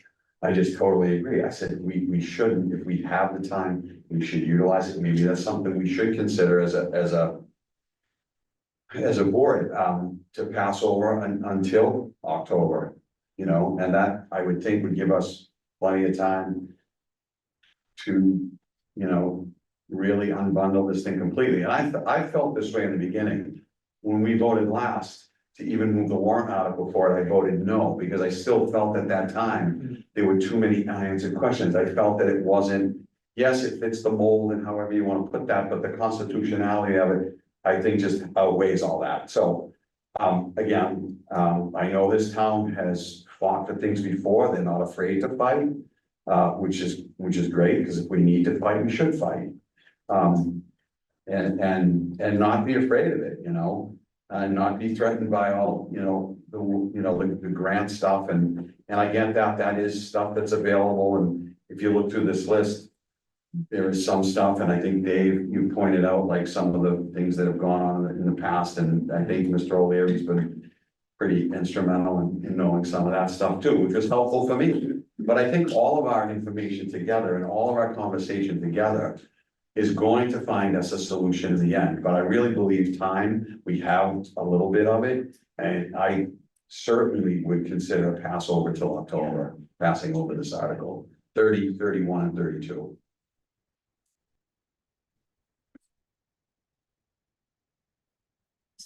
Sorry, Lisa Mackey, straight in. Just a couple of other questions. Do we have to worry about the lawyer until December if we're waiting until October or anything like that about? Well, just to answer the question, so Milton right now, since all the other ones are very recent, knows Milton's the only one being sued, publicly. So when you ask that question, I don't think you have to worry about lawyers until you say no. But that's because they voted, right? And, yeah. And I think their compliance deadline was sooner than ours, so So we have. if I wouldn't foresee the state taking any action against us, who knows? I wouldn't foresee that until we could actually reach the compliance deadline, and then, but they had a whole year sooner, I think, that they had to be there, just because of the type of transit they have. Even the town of Holden, I don't think the town of Holden, they were one of the first, I believe. Yeah, they weren't sued by the state, they were sued by a nonprofit in Worcester. Right, so it was a little bit of a different case, but still, even that is still, there's been no hammers come down on the town by the state, even with Holden, and that probably, I It was mean, June. okay, was it June? Yeah. Okay, so that was quite a while ago, so The only- even then, Lisa, The only reaction to Holden was to the more punitive. Discretionary grants that they added on to the original three. right, so it started as 3, and then that kind of opened Now they're up to Pandora's 17. box, and then they Well, added. they have updated that, but Yeah, there's 17. Yeah, it did. But that seemed to be as a response to the no's. There was a couple early on. Holden was the first one, but yeah, it's a good point, like. But they still sit in a neutral position, and here we are a year later. Yeah. So we're comparing ourselves to, everyone's comparing themselves to what's happened to Milton and their rapid transit. We don't even meet like where they meet the actual, I think, language of the law, I might be wrong, with the half mile and all this stuff, and being a transit community, like, we don't even meet the law, we're not within a half mile of North Wilmington, at 2.1 miles away, that's the closest station. So when you read the law, it's like, well, we're not even complying, if you know, why do all 177 communities have to comply when you don't meet that law, the language of the law? So that was our initial 8 months back. We did bring that up. Why we even, we asked to do this. So the purpose, I believe, what they were looking for was the 0.5 miles was for walking distance to the T. That was the intent. 2.1 miles is not 0.5 miles. Right. Now, of course, the state wants what they want, so yes, yes, we'll let you override, this is a law. So, well, is it a law or is it a negotiable law, or what kind of law is this? So here we go again with another concern and another issue. Really, and I brought this up before, what is the law? 0.5 miles, and the intentional law was walking distance to the T. I get that. We don't conform to the law. Why are we even entertaining this? If the state wants to change the law to 3 miles, let them change the law to 3 miles. Is that reasonable walking distance? I don't think so. For most people, you know what I mean? So again, the uniqueness of this for our town has a lot of different angles, I guess, you know, in it. So just on that alone, Lisa, you could probably say, you know, yes, we'll pass over because we don't require it. It's not required. We don't fall within that parameter. If the state doesn't like it, just have them change it. And if that's what happens, they've already changed and amended this a couple of times that we picked up on and we found, they don't report to us that they did it. We have to actually dig for it and read it and find it. So we've been able to do that along the way. And again, you know, to your question is another variable. And by the way, the work that you've done to mitigate, you know, the consequences for local writing, I think are applaudable. One, I guess the thing is that it sounds like even Mr. Pierce, you know, you're still a little frustrated with the, you know, how they're going about this. And, I guess I don't know if you just go along to get along. And if the point is that if it's not in our best interest, in North Reading's best interest, and affordable housing is an issue. I work for Human Services and it's a mess. A lot of people can't find affordable housing. But I think that what's really awful is that they're strong arming people into making these decisions. And like Milton, like you were talking about, it's unacceptable that our governor and our attorney general are suing a town when people voted and spoke out. That's actually what's really alarming to me in all this, because they said, you've done a really good job with this for our town. But I think that that's the bigger, sort of the bigger issue, at hand, in my opinion. This isn't just about Martin's Landing and the buildings. This is something bigger. And as I said, it even sounds like you're frustrated with it, even though, you know, there's, you know, it fits.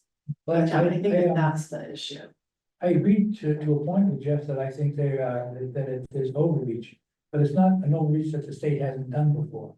But I guess, do you, with a child, if they do something wrong the second time, you're not just like, oh, they did it before, so that's okay. Yeah. And I guess what's worse this time is that they are now suing a town because the people spoke up and said no. And if that isn't alarming to that's what's really alarming to me. I was completely shocked. That's what is alarming to this whole thing to me. And yeah, I don't, so sorry, and that's my other question. Yeah, you're being asked, the law asks you to go vote, and then you exercise your vote. So why have the law when the only outcome that's acceptable to them is yes? Right. It makes no sense. Why should we vote then? Just override us, all 177 people.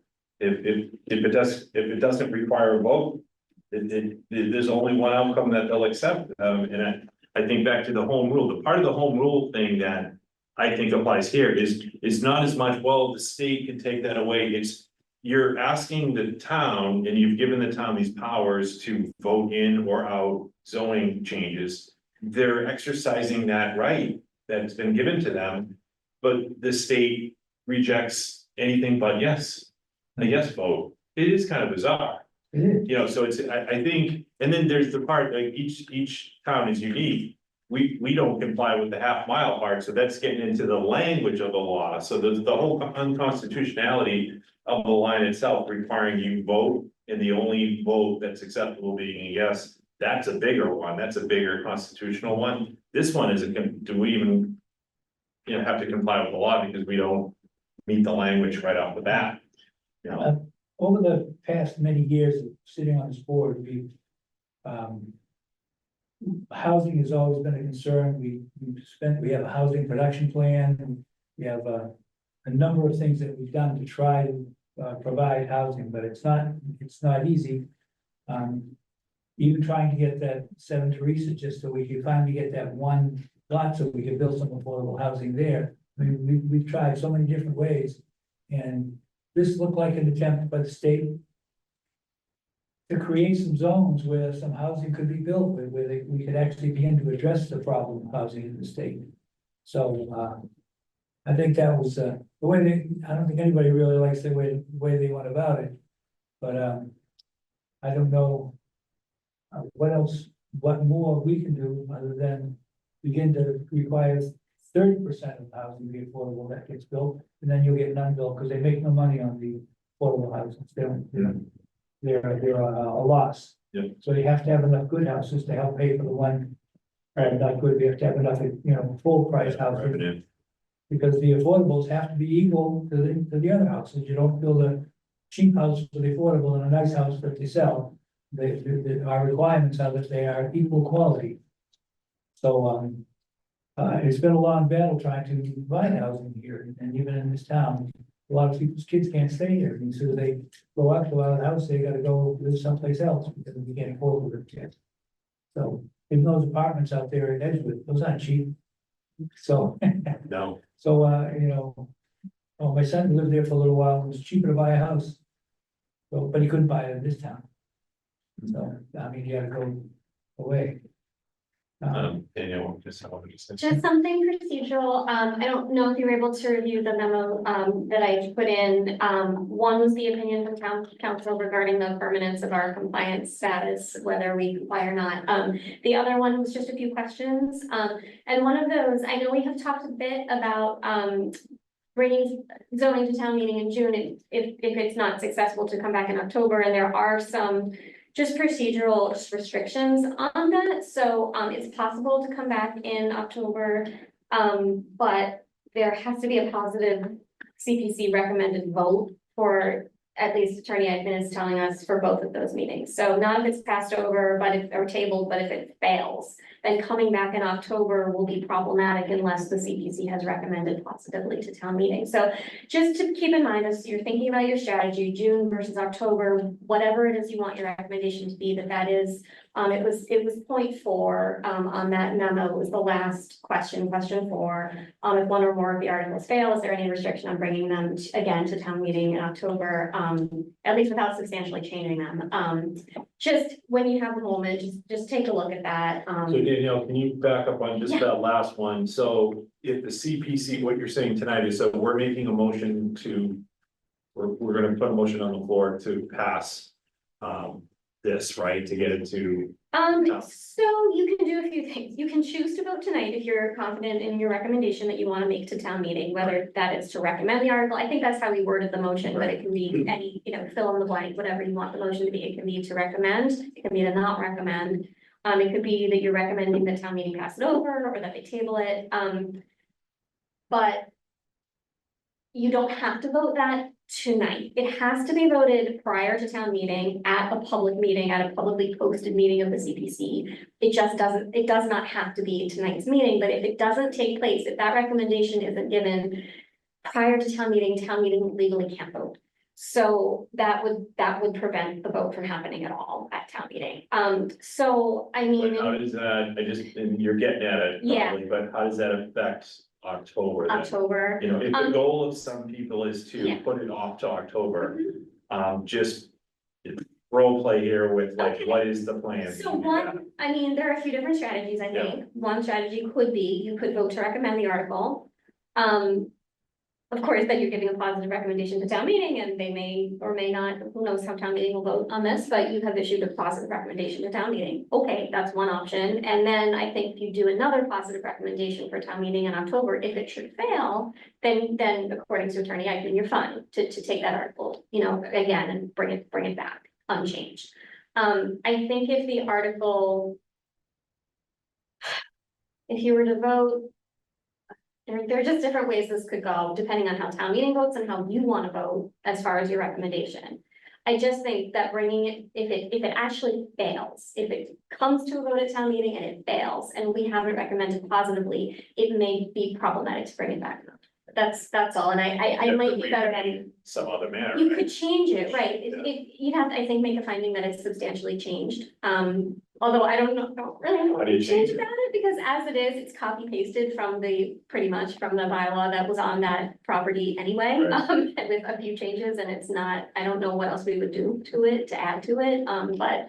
So I don't know, I don't know if it's best for you just to kind of take a look at the language that Attorney Eichmann gave us about, he said, to be safe, I recommend it cannot be brought back unless the CPC recommends approval of the bylaw for this town meeting and continues or reinstates that recommendation for the subsequent town meeting. That's if it fails, which it could do. If it's voted to pass over, then sure, bring it back in October. Of course, people would expect that. So I don't know what to tell you as far as what the strategy should be. Next. Just the point you mentioned there, I just wanna clarify, is you said that if we don't make a vote here tonight, we don't provide a recommendation, legally cannot be voted on in the town meeting. That's right, but it doesn't have to be tonight. It just has to be at Okay. some Before. CPC meeting But prior to if, town meeting. I guess I'm just curious, if we didn't do it, wouldn't make it on June, I'm just trying to play to what you're trying to say here. If you wanna shoot October, it can't make it on in June, it would have to go on October. It wouldn't have to. We'd have to put it on the warrant again. Yes, yeah, it's both, yeah. Right, But that, so that I guess would be another way to shoot for October. maybe, If I that's don't what know. You're shooting, I mean, I'm not totally sure what sort of message it sends to vote to submit an article and then fail to Yeah. give a recommendation. People could say, well, the CPC didn't do a good job. They didn't issue a recommendation of some kind. That's all I'm thinking. I'm not telling you how to vote or when to vote. I'm just telling you that these are the considerations as we look at June and October. Someone in the crowd here, Mr. Hayes. Just some Say your information, name just for the, Chris you Fahey, know who you are. 20 Swan Pond Road, just for some information, what Danielle's saying, you can only have your posted meeting just before town meeting at 6:30. Something like that. Those do count. They do, I'd rather not have a heart attack by leaving that late. Well, it gives, you know, if you're gonna have a meeting the week before, that's fine, but it's, what you have to do is, it has to be a posted meeting. And that's when you discuss it, it has to be on the agenda, so that's the last minute you could do that. So if you decide that you're gonna pass over, whatever you're gonna do with it, you can make that decision at that meeting. Right. If you're gonna take it forward, then you vote for it that night. Or you do it the week before. We do have a meeting scheduled the week before. Yeah, I think, and if I can, I mean, others might want to comment, but. You know, given some of the options and I think where some people are and Jeff, you're looking to pass it over, I think. There's and the public should know too, tomorrow at Kitty's, there is a good informational session. By an attorney who's really versed in this.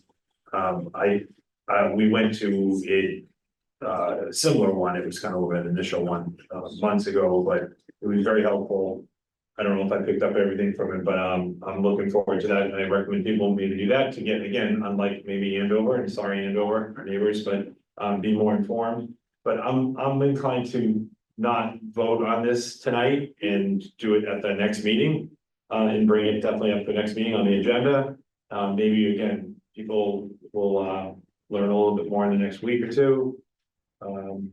But I am The only thing I will say, is I am hesitant to make, or say kill it, for lack of a better word, here. Amongst us five versus let the town vote on it. That's the only part that I have a problem with, and, if we're doing all this work to educate the town and its residents, and they don't show up at town meeting, shame on them. We need more people to show up at town meeting, that's the bottom line, but that's for everything. But we're giving everybody the opportunity to vote on it, and that's all I feel like as a volunteer, I'm just a resident like everybody else, just one vote. But I really do think we should let people vote on it. That's my personal opinion, but for tonight, we'll just shelve it. Do we have anything to do to close this out? Any other comments? Well, Steve, you want to comment? I guess, it's a common question. Is there a consensus among your board members think right we now could- to pass over until October, to deal with it in October? Is that the consensus? If that's the consensus, I'll give you a suggestion. I don't think there is a consensus with everybody up here. I think there's all different varying degrees. So, but I'm open to hearing your suggestion. No, I get, no, unless there's not a consensus. I mean, if there's a consensus that, you don't believe you're gonna have enough information in June, in a couple of weeks, 2 or 3 weeks here to give a favorable recommendation. From what I've seen over the years, and where I'm getting back, Danielle, you need a favorable recommendation from the community planning commission to bring the zoning change forward to town meeting. To be active on. I don't know that you need a positive recommendation, but I think it's Well, challenging for town meeting to vote against. the- Right, and but Right. you're sponsoring the article, but you're also sponsoring the article. Yeah, I mean, we are. I believe there's a consensus to bring the town into conformance if required. And if required, and it's in the community's best interest as a whole. And then I can understand the principle end of things, but you're not looking to subject the town to punitive damages from the state. Well, I've heard different from the public in this board, so I think there's a lot of different opinions. But admittedly, there's a little bit of a kicking the can here tonight to the next meeting, but I do think, there's an opportunity tomorrow night to learn a little bit more. What we saw in 2 weeks was literally 7 towns vote no in 2 weeks. So it's, a lot can happen in 2 weeks. And so I'm on board with just holding until the next public meeting. We'll all be here When is your next public meeting? and, June 4th is our next meeting, Yes, right. and that will be the last meeting prior to. okay. June. So, again, we run all of this by town council, we make all these decisions on our own. Every step of the way, we've gone to town council to make sure that what we were doing was right. And town council has, I don't know, 100 and some odd, I don't know, Steve, you know how many, they got over 100 towns and cities in the state, so they certainly have their hand in it. And so all the things that we've done to date are with the approval of town council, have them look at it. So the question is, who's the attorney that's gonna come? Do they represent a bunch of towns and cities and states? Yeah, And and I mean, it's also, his name is Mike Walsh, I believe, from Linfield, Attorney Walsh. But I think he's just also been very close to the whole process, so that's, just like all of us that have taken the time to get. He represents some other communities. I believe so, yeah. If I may, Maybe Jeff, do you Yeah, know more? Yeah, so, Michael Walsh is an attorney in Linfield, as Dave just said. And he's very knowledgeable with the details of the law and the impact each line item has its ripple effects. So I'll speak to you as a layman because I'm not a lawyer, but he's very detailed and you can learn a lot by just coming and listening to what he has to say. yeah, you don't have to agree. You don't have to agree.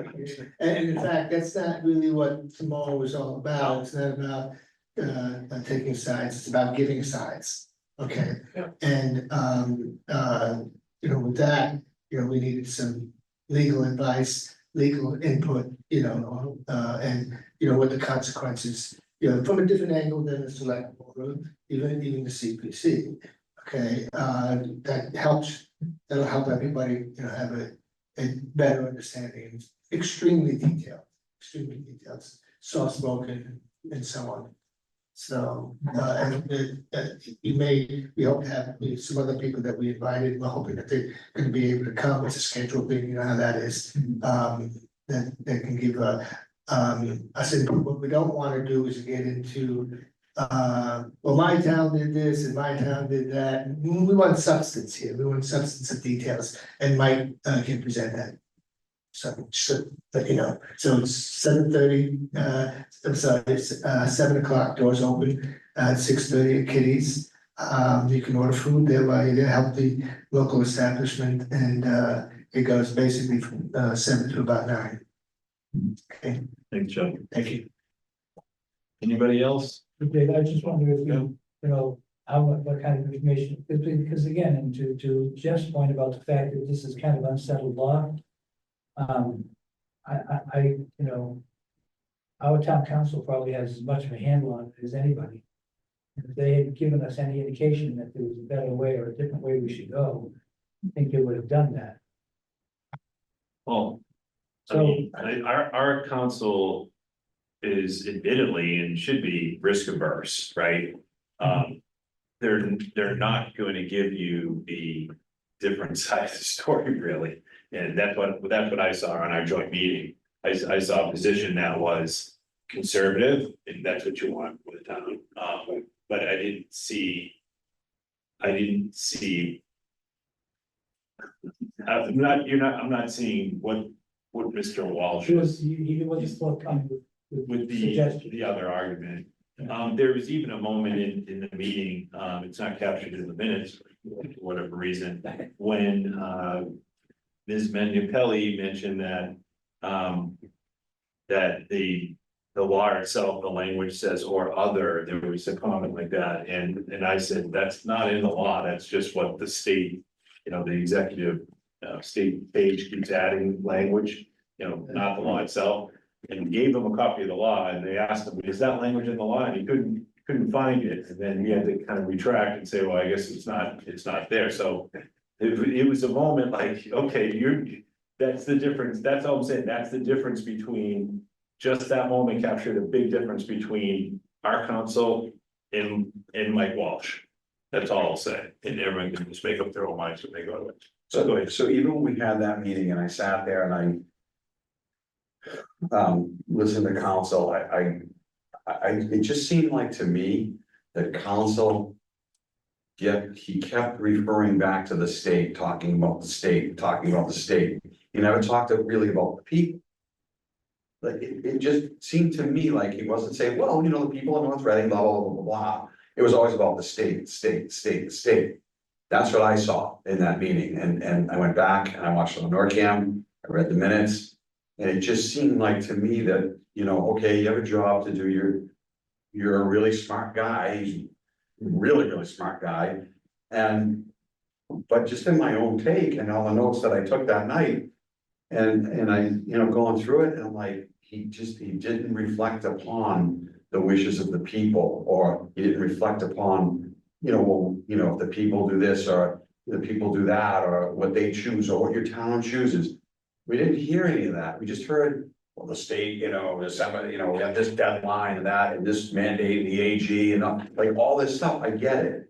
But it just, to me, didn't seem as well-rounded as it should have been, and that's why I started to really dive in myself and take a look at it. I'm really looking forward to hearing tomorrow night at Kitty's. I'm really looking forward to listening to this and sitting down, and I'll be taking notes there too.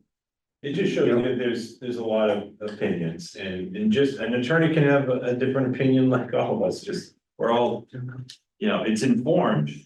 I'll absolutely say that, but it's an opinion, you know? Yeah, So- I think that's again. Anyways, I think we should, unless anyone does want to talk, I just want to wrap it up, because we do have some other business after this.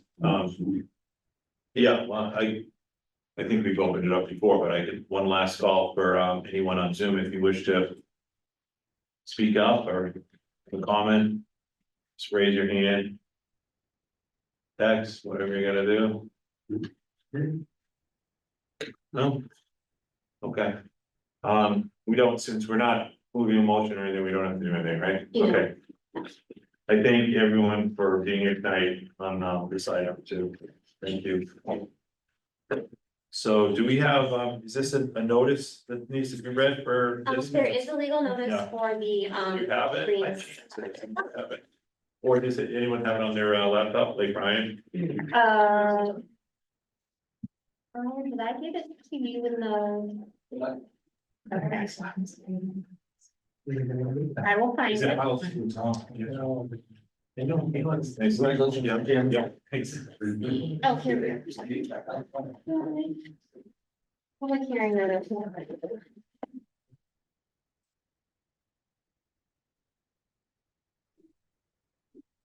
Okay. Who would like? I think Brian. Thank you all. Thanks, Deb. Mr. Chair, notice is hereby given that the North Reading Community Planning Commission will hold a public hearing on Tuesday, May 21st, 2024, room 14. Thanks, at Irene. the North Reading Town Hall. And online at 8:30 p.m. on the application of Kevin Emery for a site plan review entitled Site Plan in North Reading, Mass. Showing proposed golf simulator building at the Thompson Country Club dated March 29, 2024. The property Mid-Iron Drive, North Reading, Mass. Map and parcel 85-1-5. You may participate in this meeting, hearing online by Zoom or by phone. Copy of this plan is on file in the Planning Commission office Monday through Thursday, 8 a.m. to 4 p.m. and Friday, 8 a.m. to 1 p.m. Thanks, Ryan. Hi. Good evening, Chairman, members of the board, and just for the record, my name is Attorney Tim Booton from Middleton, and I love city attorneys, so I'm just gonna put it, we seem to be getting a bad rap tonight. You're feeling the heat, Tim. I also happen to be the city attorney for the city of Lawrence, so. Oh, we'll talk to you after about your. But believe me, I was hard to keep quiet during the I'm gonna conversation. tackle you out there. But we're here regarding a request for a change on the PUD on the Mid-Iron Drive. We're looking to put a small building in, which it would be a golf simulator. There would be 2 bays located. The building itself conforms, it would be under the 35-foot height. It would actually be 25 feet. The total square footage is 1,500 square feet, so it would be under the requirement. The town planner has written a letter regarding it, where she spoke to the planner, spoke to the building inspector. We also had a consultant regarding the drainage of water. The spot where it's going to, if you can, just so you can understand, right now currently with there, it's a fenced in area which has tar. So there's no change in the ground. It's tar, it's gonna remain tar. It's a storage of, right now, of winter materials for the greens. So there would be like a plow and a small bobcat and something like that. So we're looking to put a small building in there. The building would be, obviously, you would see 2 hitting ranges. They would be inside. The purpose is, again, I'm gonna go back, I don't know everybody's knowledge, but at one point, the golf course used to own across the street, as you know, which is now Teresa's. And there was a driving range, and so the pros at that point could give lessons and do a bunch of stuff which they can no longer do. So what we found is that in order to retain some of these professionals, because nobody wants to pay them for a year to work 9 months. We needed them something to do, and the idea of giving lessons in that building would be great. You can see from the lesson, from the letters included, that we contacted the Greens, which is the condo association. They're in favor. We've asked, the club itself obviously is in favor of it. So we're asking you to allow this use in the PU. So. Great. I'm gonna go to the board here. I'll start with Jeff. Any questions? So I'm just curious, as you're leaving the property, are you talking about the building right off to the right? As you're leaving this, so as you're exiting from the greens and off to the right, I know there's like a storage facility off of that area. Is that what we're talking about? That No, area? so if the easier way to describe it is, if you were entering into the greens. Yep. There's a parking lot on your left. If you were to pull into the parking lot, Around the back. and you wouldn't go all the way around the back, you'd probably pull in 30 feet. on your right-hand side, you probably don't notice that there is a fenced-in I area, know. which contains construction Yeah. equipment. That's the area we're speaking of. It's behind the, we have a little shed. Kevin Emery. I'm the applicant, I'm the builder. It'd be behind the, right now, the small shed where we store the bags. And it'll be the area, and there's a pole right there, it's right next to there, it's a Okay. 30 by 50. 80. Right. Like lot, fencing Sorry, I area. thought you meant the building. Yeah, the building itself is 30 by 50, 50. 30 by 50, but The the, 1,500 square feet works on that. Yeah. but the fencing area is the, approximately 30 by 80, Dick. What do The fencing area, it's a little bit bigger than that, probably 70, 75, 80 feet Yeah. long by. Danielle's trying to pull it up to help you. Yeah, I gave her the little. I couldn't quite figure out, so I got it, yeah. and then next to that is where the condo store their landscaping equipment to take care of the properties, that's. Okay. So that's right next to that, it's another, that's the area, that's where it's going. I noticed for simulators, you don't need to build that type of structure, but is that in keeping with? We're looking to use it in the winter, obviously during, so we want to have it heated and, Okay, and because it's required, we need to put a bathroom in it. so yeah, okay, gotcha. That's, Yeah. that's it.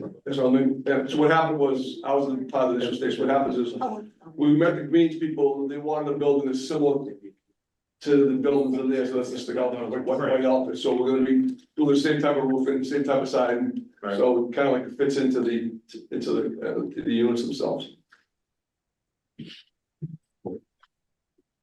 Taking this in right here. So Jeff, you come in right in the lower right into the property, and then you take the left as Attorney Tim said. That, I get it now where it is. Right. Brian, do you have any questions? No, I don't really have any objection at all to the plan. What's your handicap? Not for the public meeting, that's for sure. How about you, Max? Any comments on that? No objections to it. Lauren?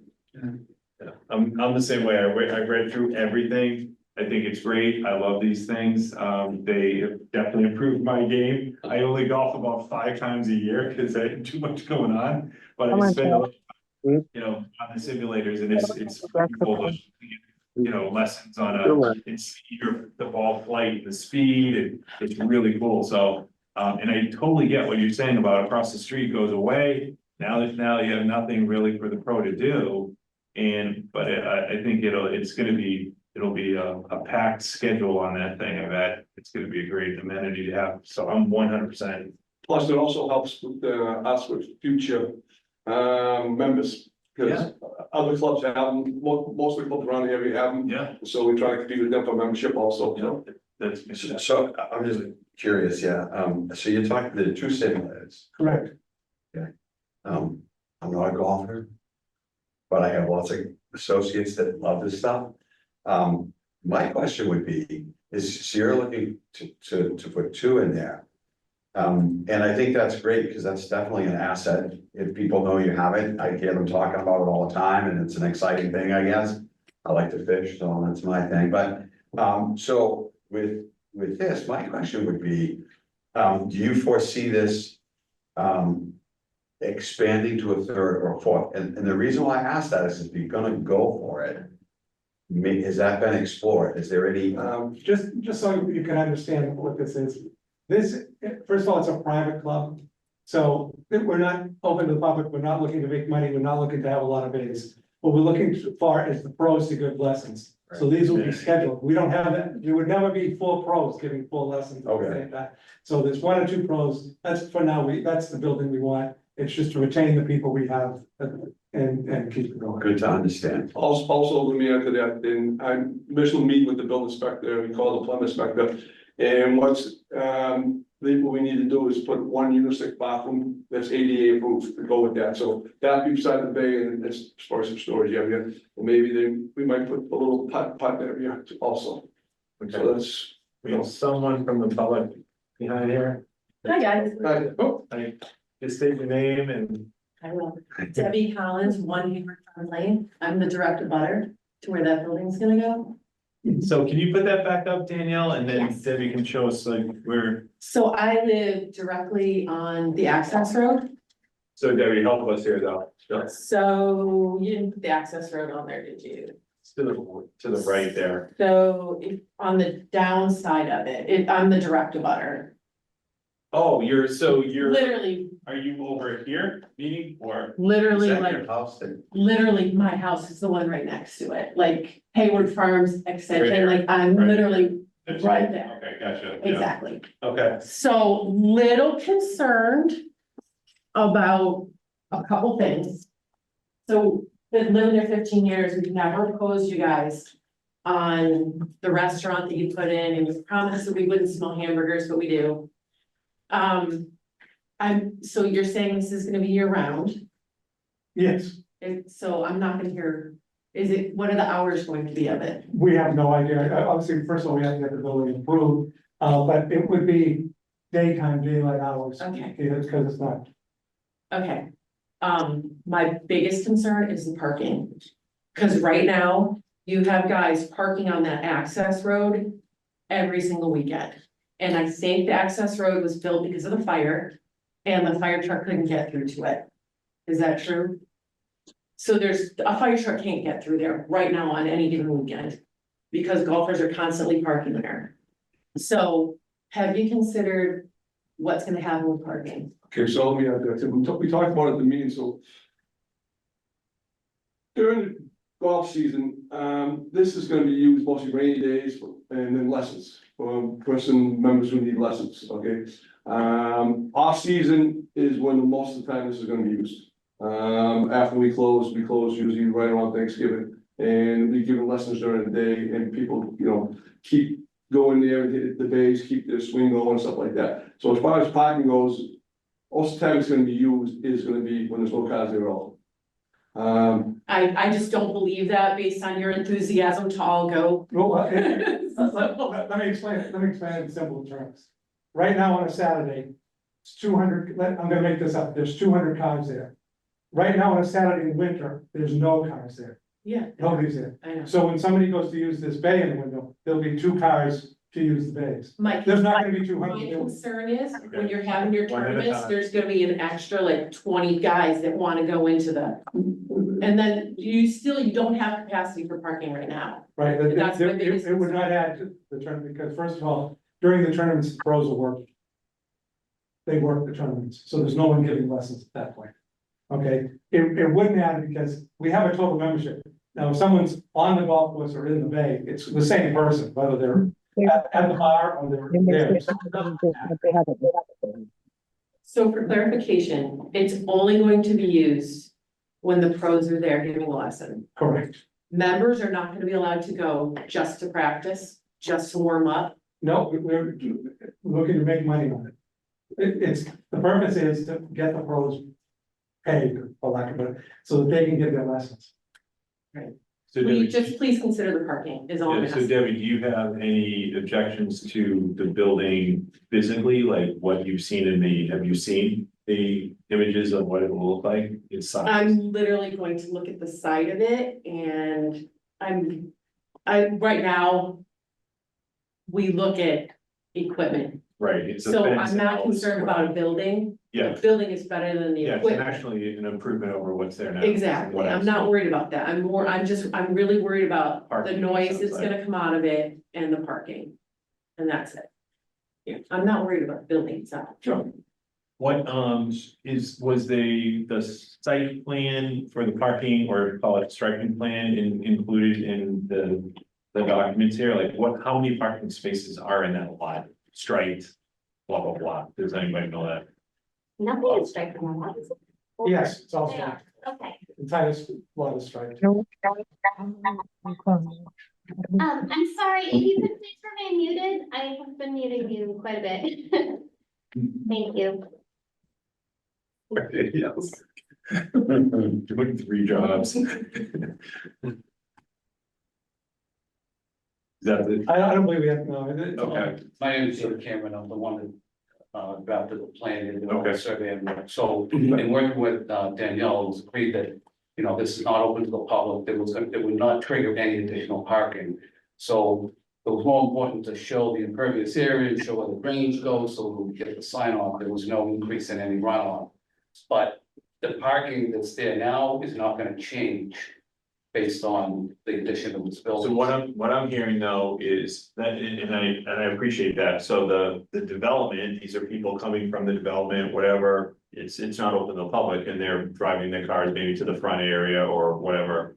Or their members and just parking in the parking lot, but what Debbie is mentioning now, that is the road that accesses to the back. Just starts to line up with cars, so it just restricts the access back there, so what I would. Want at least is to adhere to the parking plan, and if that doesn't work, that's your problem. No, as a matter of fact, we have addressed that. And, We did, I believe it came before we added additional overflow parking okay, out to the right. so we have a plan that shows that. We do. What I'm getting at is, you've heard our support for that, but Oh. I do take, Debbie's comments really seriously, that we have to at least. Adhere to the parking plan, so if there's people that are piling up in areas that are not designated for parking.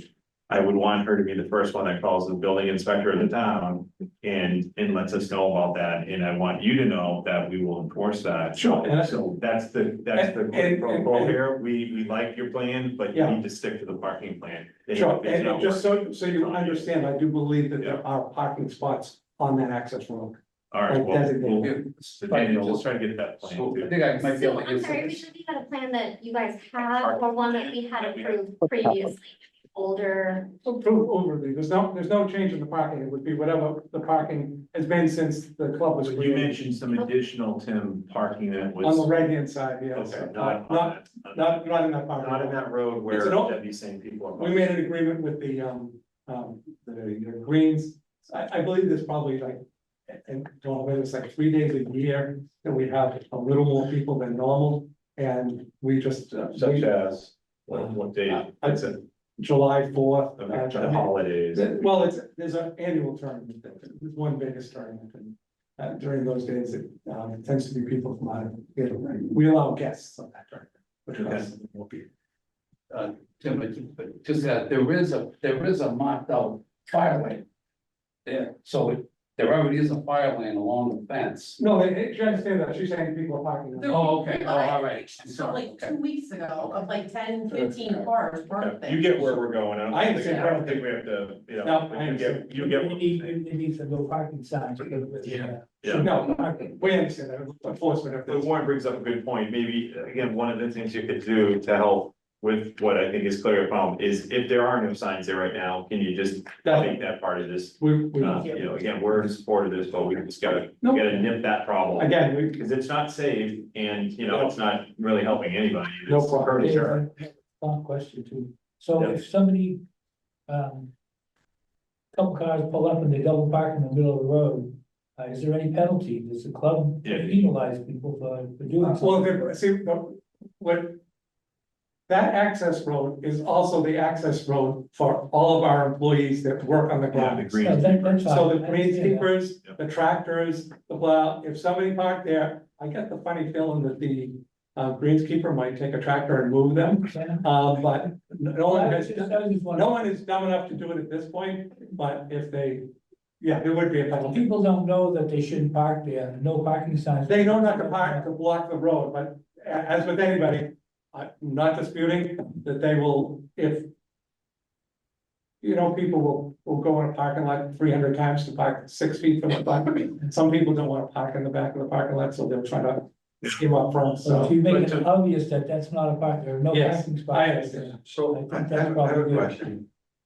So she's very concerned about, when she said the fire trucks can't get by, she's got tons of pictures and all that stuff, and And just so we know, the fire trucks would not be going to her house, she has access, that's not her access. yeah, I get it too, but, and so I think she's trying to emphasize that it's an issue back there and it's very congested and I think, is there a way that's, hang on one second. Yeah. They're so fast, attorneys, it's like, attorney. yeah, Right so is there a way to like completely deter the parking along the area she's talking about, because if that's gonna present a problem and we're adding a little bit to this and there's a little bit more traction to what's going on, my concern is like, she lives right there. Okay. And so if there's a deterrent, or, you know, you put a couple pilings on or a couple big rocks, plunk them in there, I would do that. you know what I mean? Just so, and this problem goes away. So if I can, first, what we're looking at is, that's a very small access road. A fire truck, I don't think would ever go down that road. There is access to that area through the greens. There is a paved road that comes in the back, so if there was anything that happened at there. So wait though, and I just wanna take control here, so we're getting like off-road, so to speak. I think you get what we're I trying to tell you. understand. This is where I asked Danielle, but Danielle, in the, you know, we'll make a motion to, you know, to, you have a motion for Ryan? So I prepared Okay. additional approval because I wasn't sure what the. I think feedback we're over good, but what I was gonna ask is, I wanna make sure there's a condition in there about stop, parking signs, some Yeah. sort of traffic control on the parking side to restrict parking to the designated spots. I don't know however you wanna So write that. I would suggest that we actually have a sketch of what the signs are, what they look like, and exactly where they would go, because otherwise it might be tough. Okay, I'm good with that. If you guys are good, June 4th, we can have you back, right? Or do you wanna conditionally, can we approve it with that condition? Excuse me, we'd like to speak. Hello? I think. Somebody wants, Somebody wants to Okay, speak, but I just wanted to. that's good, but first, just to get this question Yeah. answered, because, I think we gotta have him come back. okay, And all I right, think so. I think we should show the fact that there are no parking signs. Okay, and I wanna actually go by there too, and maybe knock on Debbie's door, but I do wanna just go check it out, guys. I think, again, you can see overall, we understand what this thing is for, but there's some outside conditions that we wanna make sure are met in order for us to approve this. So it's not gonna be this long drawn out process, but I hope you can appreciate that. Max, I'll comment, and then the person that's waiting, we'll get you right next, so go ahead, Max. Yeah, I'm new to this, so I'm just gonna give this a shot. I would like to make a motion, however, that in this coming meeting, we gotta go over this, MBTA community stuff again. Could we put their business to the front of the list so they don't have to sit through forever and have to, you know, this poor guy's gotta pay this lawyer to sit through this. Max, I knew that was coming sooner or later. So let's be real here, if we could just, on that condition at least, Yeah. find a way to put them in front of the. Would like to speak? I like it, Max. Smart man, yeah, I think we can do that. Yeah, so we don't have to put a time on our Yeah. MBTA item, so when we do talk about we'll continuing make this sure. later on, we'll figure out the right time. Thank you, I do appreciate that, thank No you. problem. I don't think anyone wants to be here this late for something like this, so. Yeah, I'm just saying. okay. So is that person ready? Yeah, we're ready. There are two people who want to speak. Okay, I'm sorry due to the Zoom, I know it's difficult sometimes to hear, but go ahead. Hi, this is John and Alberta Berengia. We live at 4 Mid-Iron Drive. We are the direct abutter as far as being next to the clubhouse. So we're probably the closest ones to where the stimulator is going to be built. And we have some concerns. A couple of concerns. I heard some statements tonight, and it made me a little uncomfortable. No clarification of hours. I don't feel comfortable with that at all. I heard a statement by the attorney saying something about perhaps additional cutting. I was on the phone with a trustee not 3 hours ago, and there was no mention about anything about additional cutting as far as that.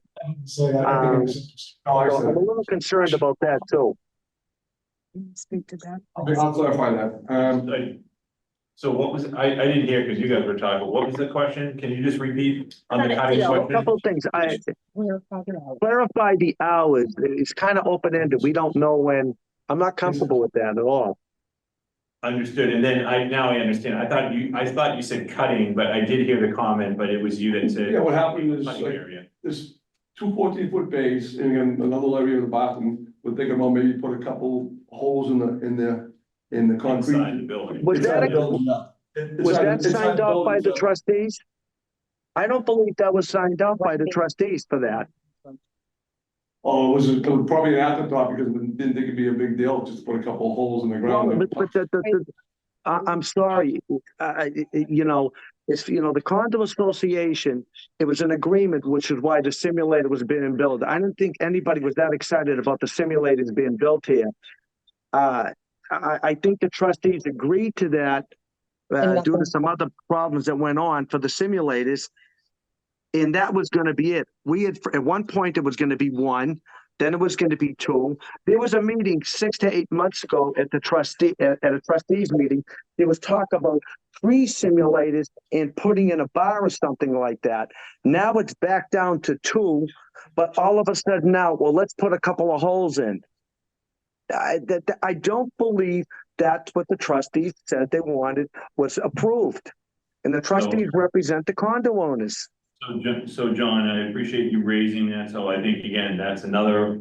Yeah, but we're only gonna build what's been approved. We got an approval. So that's another item, just we want to make sure we Yeah. address it in the next 2 weeks before the meeting. John, is there something else you have? Well, obviously, yeah, my wife, she had a couple of notes over here. Hi, first, we would like to have in writing what the hours exactly will be. What you're saying is that it would be daytime hours. We want, obviously, we'd like to know that because of the additional noise. And I know, Did the trustees not rule on that or provide hours? It would seem like if they're restricting, you know, what's in the building, they would also have a comment on that. all we're asking for is to please clarify what the simulator hours will be. You stated that it was just going to be daytime. We're just asking exactly what there will be, or is it going to be till 8 p.m. at night? Creating more noise. Just so we understand, we had originally proposed this simulator in a different location. Yes, we are aware of that. I believe we spent over $45,000 on separating plans and everything like that. So the reality is we're taking it each step. We need approval and we move on to the next step. We move on to the next. We understand. We don't want to spend $45,000, and if this board was not in favor, then it dies right now. So exact what the inside is going to look, we have a concept, but next step is what's what's the structure made of, approved by the building inspector, et cetera, et cetera. Whatever the board and our board agreed on together, which I'm not 100% sure what they agreed on. I know it's 2 simulators. So John and Alberta, is there an actual document, like the agreement from the trustees, from the board that kind of outlines what? Because that's, to me, that's important. That would be something that the trustees would have to speak to. With the attorney, I would believe. With the attorney, right. So all we're looking for is to clarify what the hours are going to be. We are concerned about this additional putting because nowhere has that ever been mentioned. We also wanted to ask the question, what plans are in place to create a buffer for any additional noise and or lighting during and after construction? Again, those would be the details of the building. If I may, I'm going to read the letter from the trustees. It says the board is pleased to approve your request to build and house golf simulators, bathroom and office storage training areas described in your request. The approval is contingent upon obtaining all necessary permits from the town of North Reading, as well as proof that the contractor will be constructing the building is fully licensed and insured, as well as an understanding that the new building will be fully insured once constructed. Board of Trustees of the Greens of Thomas. Okay. Okay, so that's not answering my question. Well, what plans are in place to create a buffer for any additional noise and or lighting during and after construction? I have a copy of that letter. That's you're not answering my question. First, the answer is there would be no buffer for construction. I mean, when you construct a building, you don't put up sound panels. Then all right, then what would be, so what plans are in place for a buffer for after the construction? Is there going to be additional lighting that shines in the back of my house? We're quite close to this. So what is the plans for any additional noise or lighting for a buffer behind the building? Which is why we're worried about the hours. Which we're worried about the hours, clearly. Second of all, is the building is self-contained. There is no need for buffer. The noise is contained inside the building. Thirdly is that if I want to describe where these people are, is here is the golf simulator. Here is the back storage area. Here is the building that holds the pro shop, the restaurant on the second floor, and these We people. live here, sorry, sir, we're quite aware of it. I can look right outside my door and see all this. I know that. So again, I'm asking about. I'm explaining to the board, I'm sorry, they don't. Alberta, can you just maybe describe what kind of buffer you're referring to though? A physical like fence, vegetation? Right, something vegetation behind the building to obscure it. Is that fence gonna stay up? That's up there? Right. We understand the fence is up. Is that gonna stay up? So I'm asking, would there be additional plantings done? What would create more of a buffer behind this new building? Yeah, well, there's, it doesn't really give that detail in Tim's point right now. I call it, they're DDs, or they're not like CDs. So they're not gonna give that kind of detail. What? They won't give that, yeah. No, that's what I'm saying. They're not at that level, right? When you do finish construction drawings in your site plan, like exterior elevations, will the trustees have a chance to review that before it's? They've already reviewed the plan itself. Well, the preliminary plan is all they're asking for, and they're just gonna run with it. I don't know. Again, yes, we're gonna show them the plan, yes, because it has to conform with what they agreed to, that it looks substantially like the clubhouse. And that the materials are what we told them it was. Okay, so will the general public and the club have the opportunity to review that and make comment? We go to the board, I don't know what they do with it, I don't know. I mean, we look at, the board represents all, there's, I don't know, 120 condo units. The board represents them, we present to the board and the board votes. So yes, we will show them something that's a rendering that shows that it's substantially what was promised. Well, I guess my point I'm getting at is the folks on the phone, maybe their best path here is to go to their board and request that upon review that they're taking these issues into consideration. I understand. Reviewing them on their behalf. Yeah. I don't really know how we're supposed to opine on the elevations that we don't see and don't exist yet. Well, there are elevations, but they're pretty. But they're not final plans. Right, We don't yeah, have yeah. like foot candles for lights or anything like that. No, there's no light down, light, Right. Dark sky stuff. No, I agree, like the actual fixture, submittals and stuff. So what I think I'm getting, and Warren, I'll go to you next, but I think, we have a parking issue, thanks to Debbie, that we need to tackle. We have hours, which aren't stipulated in any of those documents, but I would want to know that, and I would think that everyone else there, residents would want to know that. So that they have something to know, like that place is closed at 7. So right now there's not a bunch of people gathered around that building or whatever.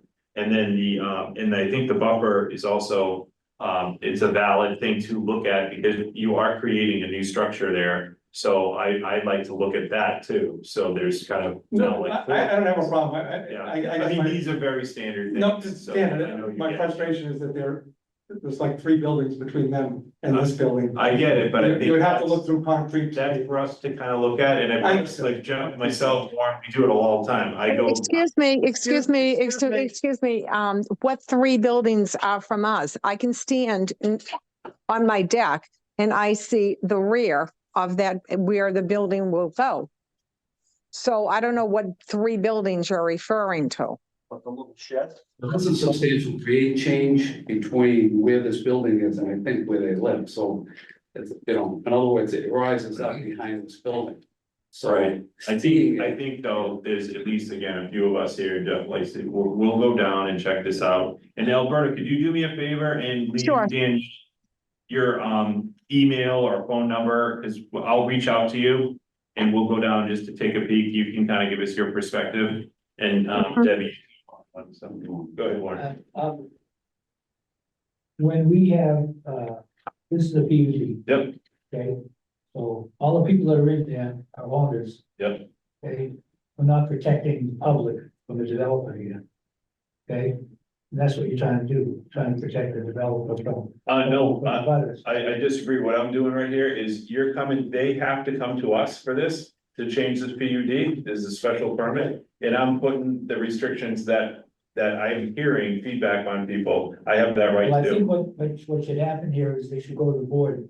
No, I absolutely, on the hours stuff, I'm not setting the hours. Well, I mean, We're simply stating that I think you need to put the hours so people understand when this building's gonna be open. But Warren, like, we have, they're coming to us. Yeah.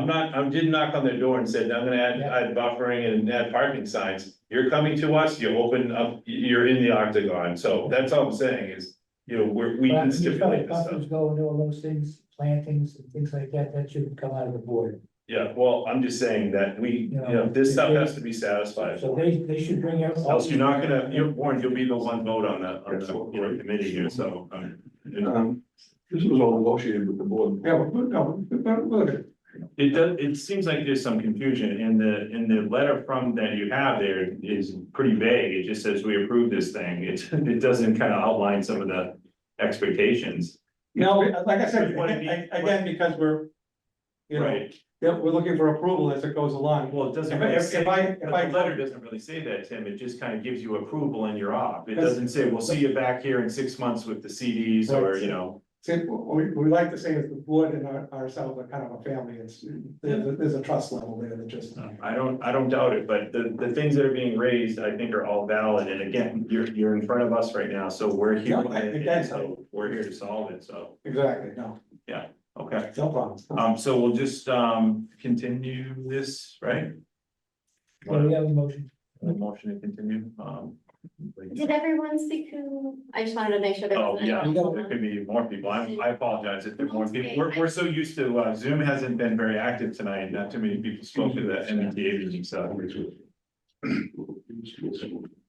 If there's no one else on Zoom who wants to make a comment. Okay. We should go ahead and continue. June 4th is our next meeting. Okay. We do know we need to discuss the MBTA communities at some point, and in that meeting, could be at any time. What time do you want to continue the public hearing? And we don't have a lot to do, it's, 8 o'clock? yeah, let's do it at 8, yeah. And then Ryan, if you want, just, since you have the reference there, just do the motion of, to, continue with the applicant. Just so we're aware, I will be unable to attend that meeting. Okay. I'll get some papers, grab. Cardboard cutout, Tim, or? Something like that. 4th and 8th. This is productive. This is how it works. Sure. No People problem. speak up. Okay, Yeah. is there anything else? No, well, we're just gonna do. Mr. Chairman, I move the Community Planning Commission vote to continue the public hearing to Mid-Iron Drive until Tuesday, June 4th at 8 p.m. Second. Yeah, a motion and a second. Any other discussion? And all in favor, say aye. Aye. Opposed? I carried 5. 4, so we'll see you on the 4th. Thank you very much. Yeah. And I'm gonna just say one last thing off topic, just because I couldn't resist. Let's remember this, board, that your legislators and your governor voted for that stupid MBTA law. Those are the people you should be talking to. Those are the people you should be calling up and saying, how did you do this to us? Thank you. What's that email? How do I correspond? Yes, we know what you're saying. The good thing about this one is everyone definitely has an opinion. There's no, That was the city attorney. yeah, there's no fence sitters on this one, so. We definitely don't this, right? What's the? I'm not really Okay. sure, so maybe Daisy with that. I won't be able to. Okay, then they, yeah. Yeah. Did you have anything you want So, Dave, what's the Gallon Lane access? So that, the applicant or the person, they didn't have anything ready, so. Oh, well, I haven't looked at it. Where is it? Sure. It is, I an know Gallon Lane. yeah, they haven't, they didn't have anything, so I asked, I said, is there anything, they're working on. Do you know what they're trying to do? I don't even know, so. But, It's a nice property over there. yeah. Does anyone want to, make a motion to close the meeting? Because I think we should start doing that, so. Make a motion to close the meeting. It's not late. All right, there you go, motion and second. Excellent. All in favor? Aye. All right, meeting adjourned.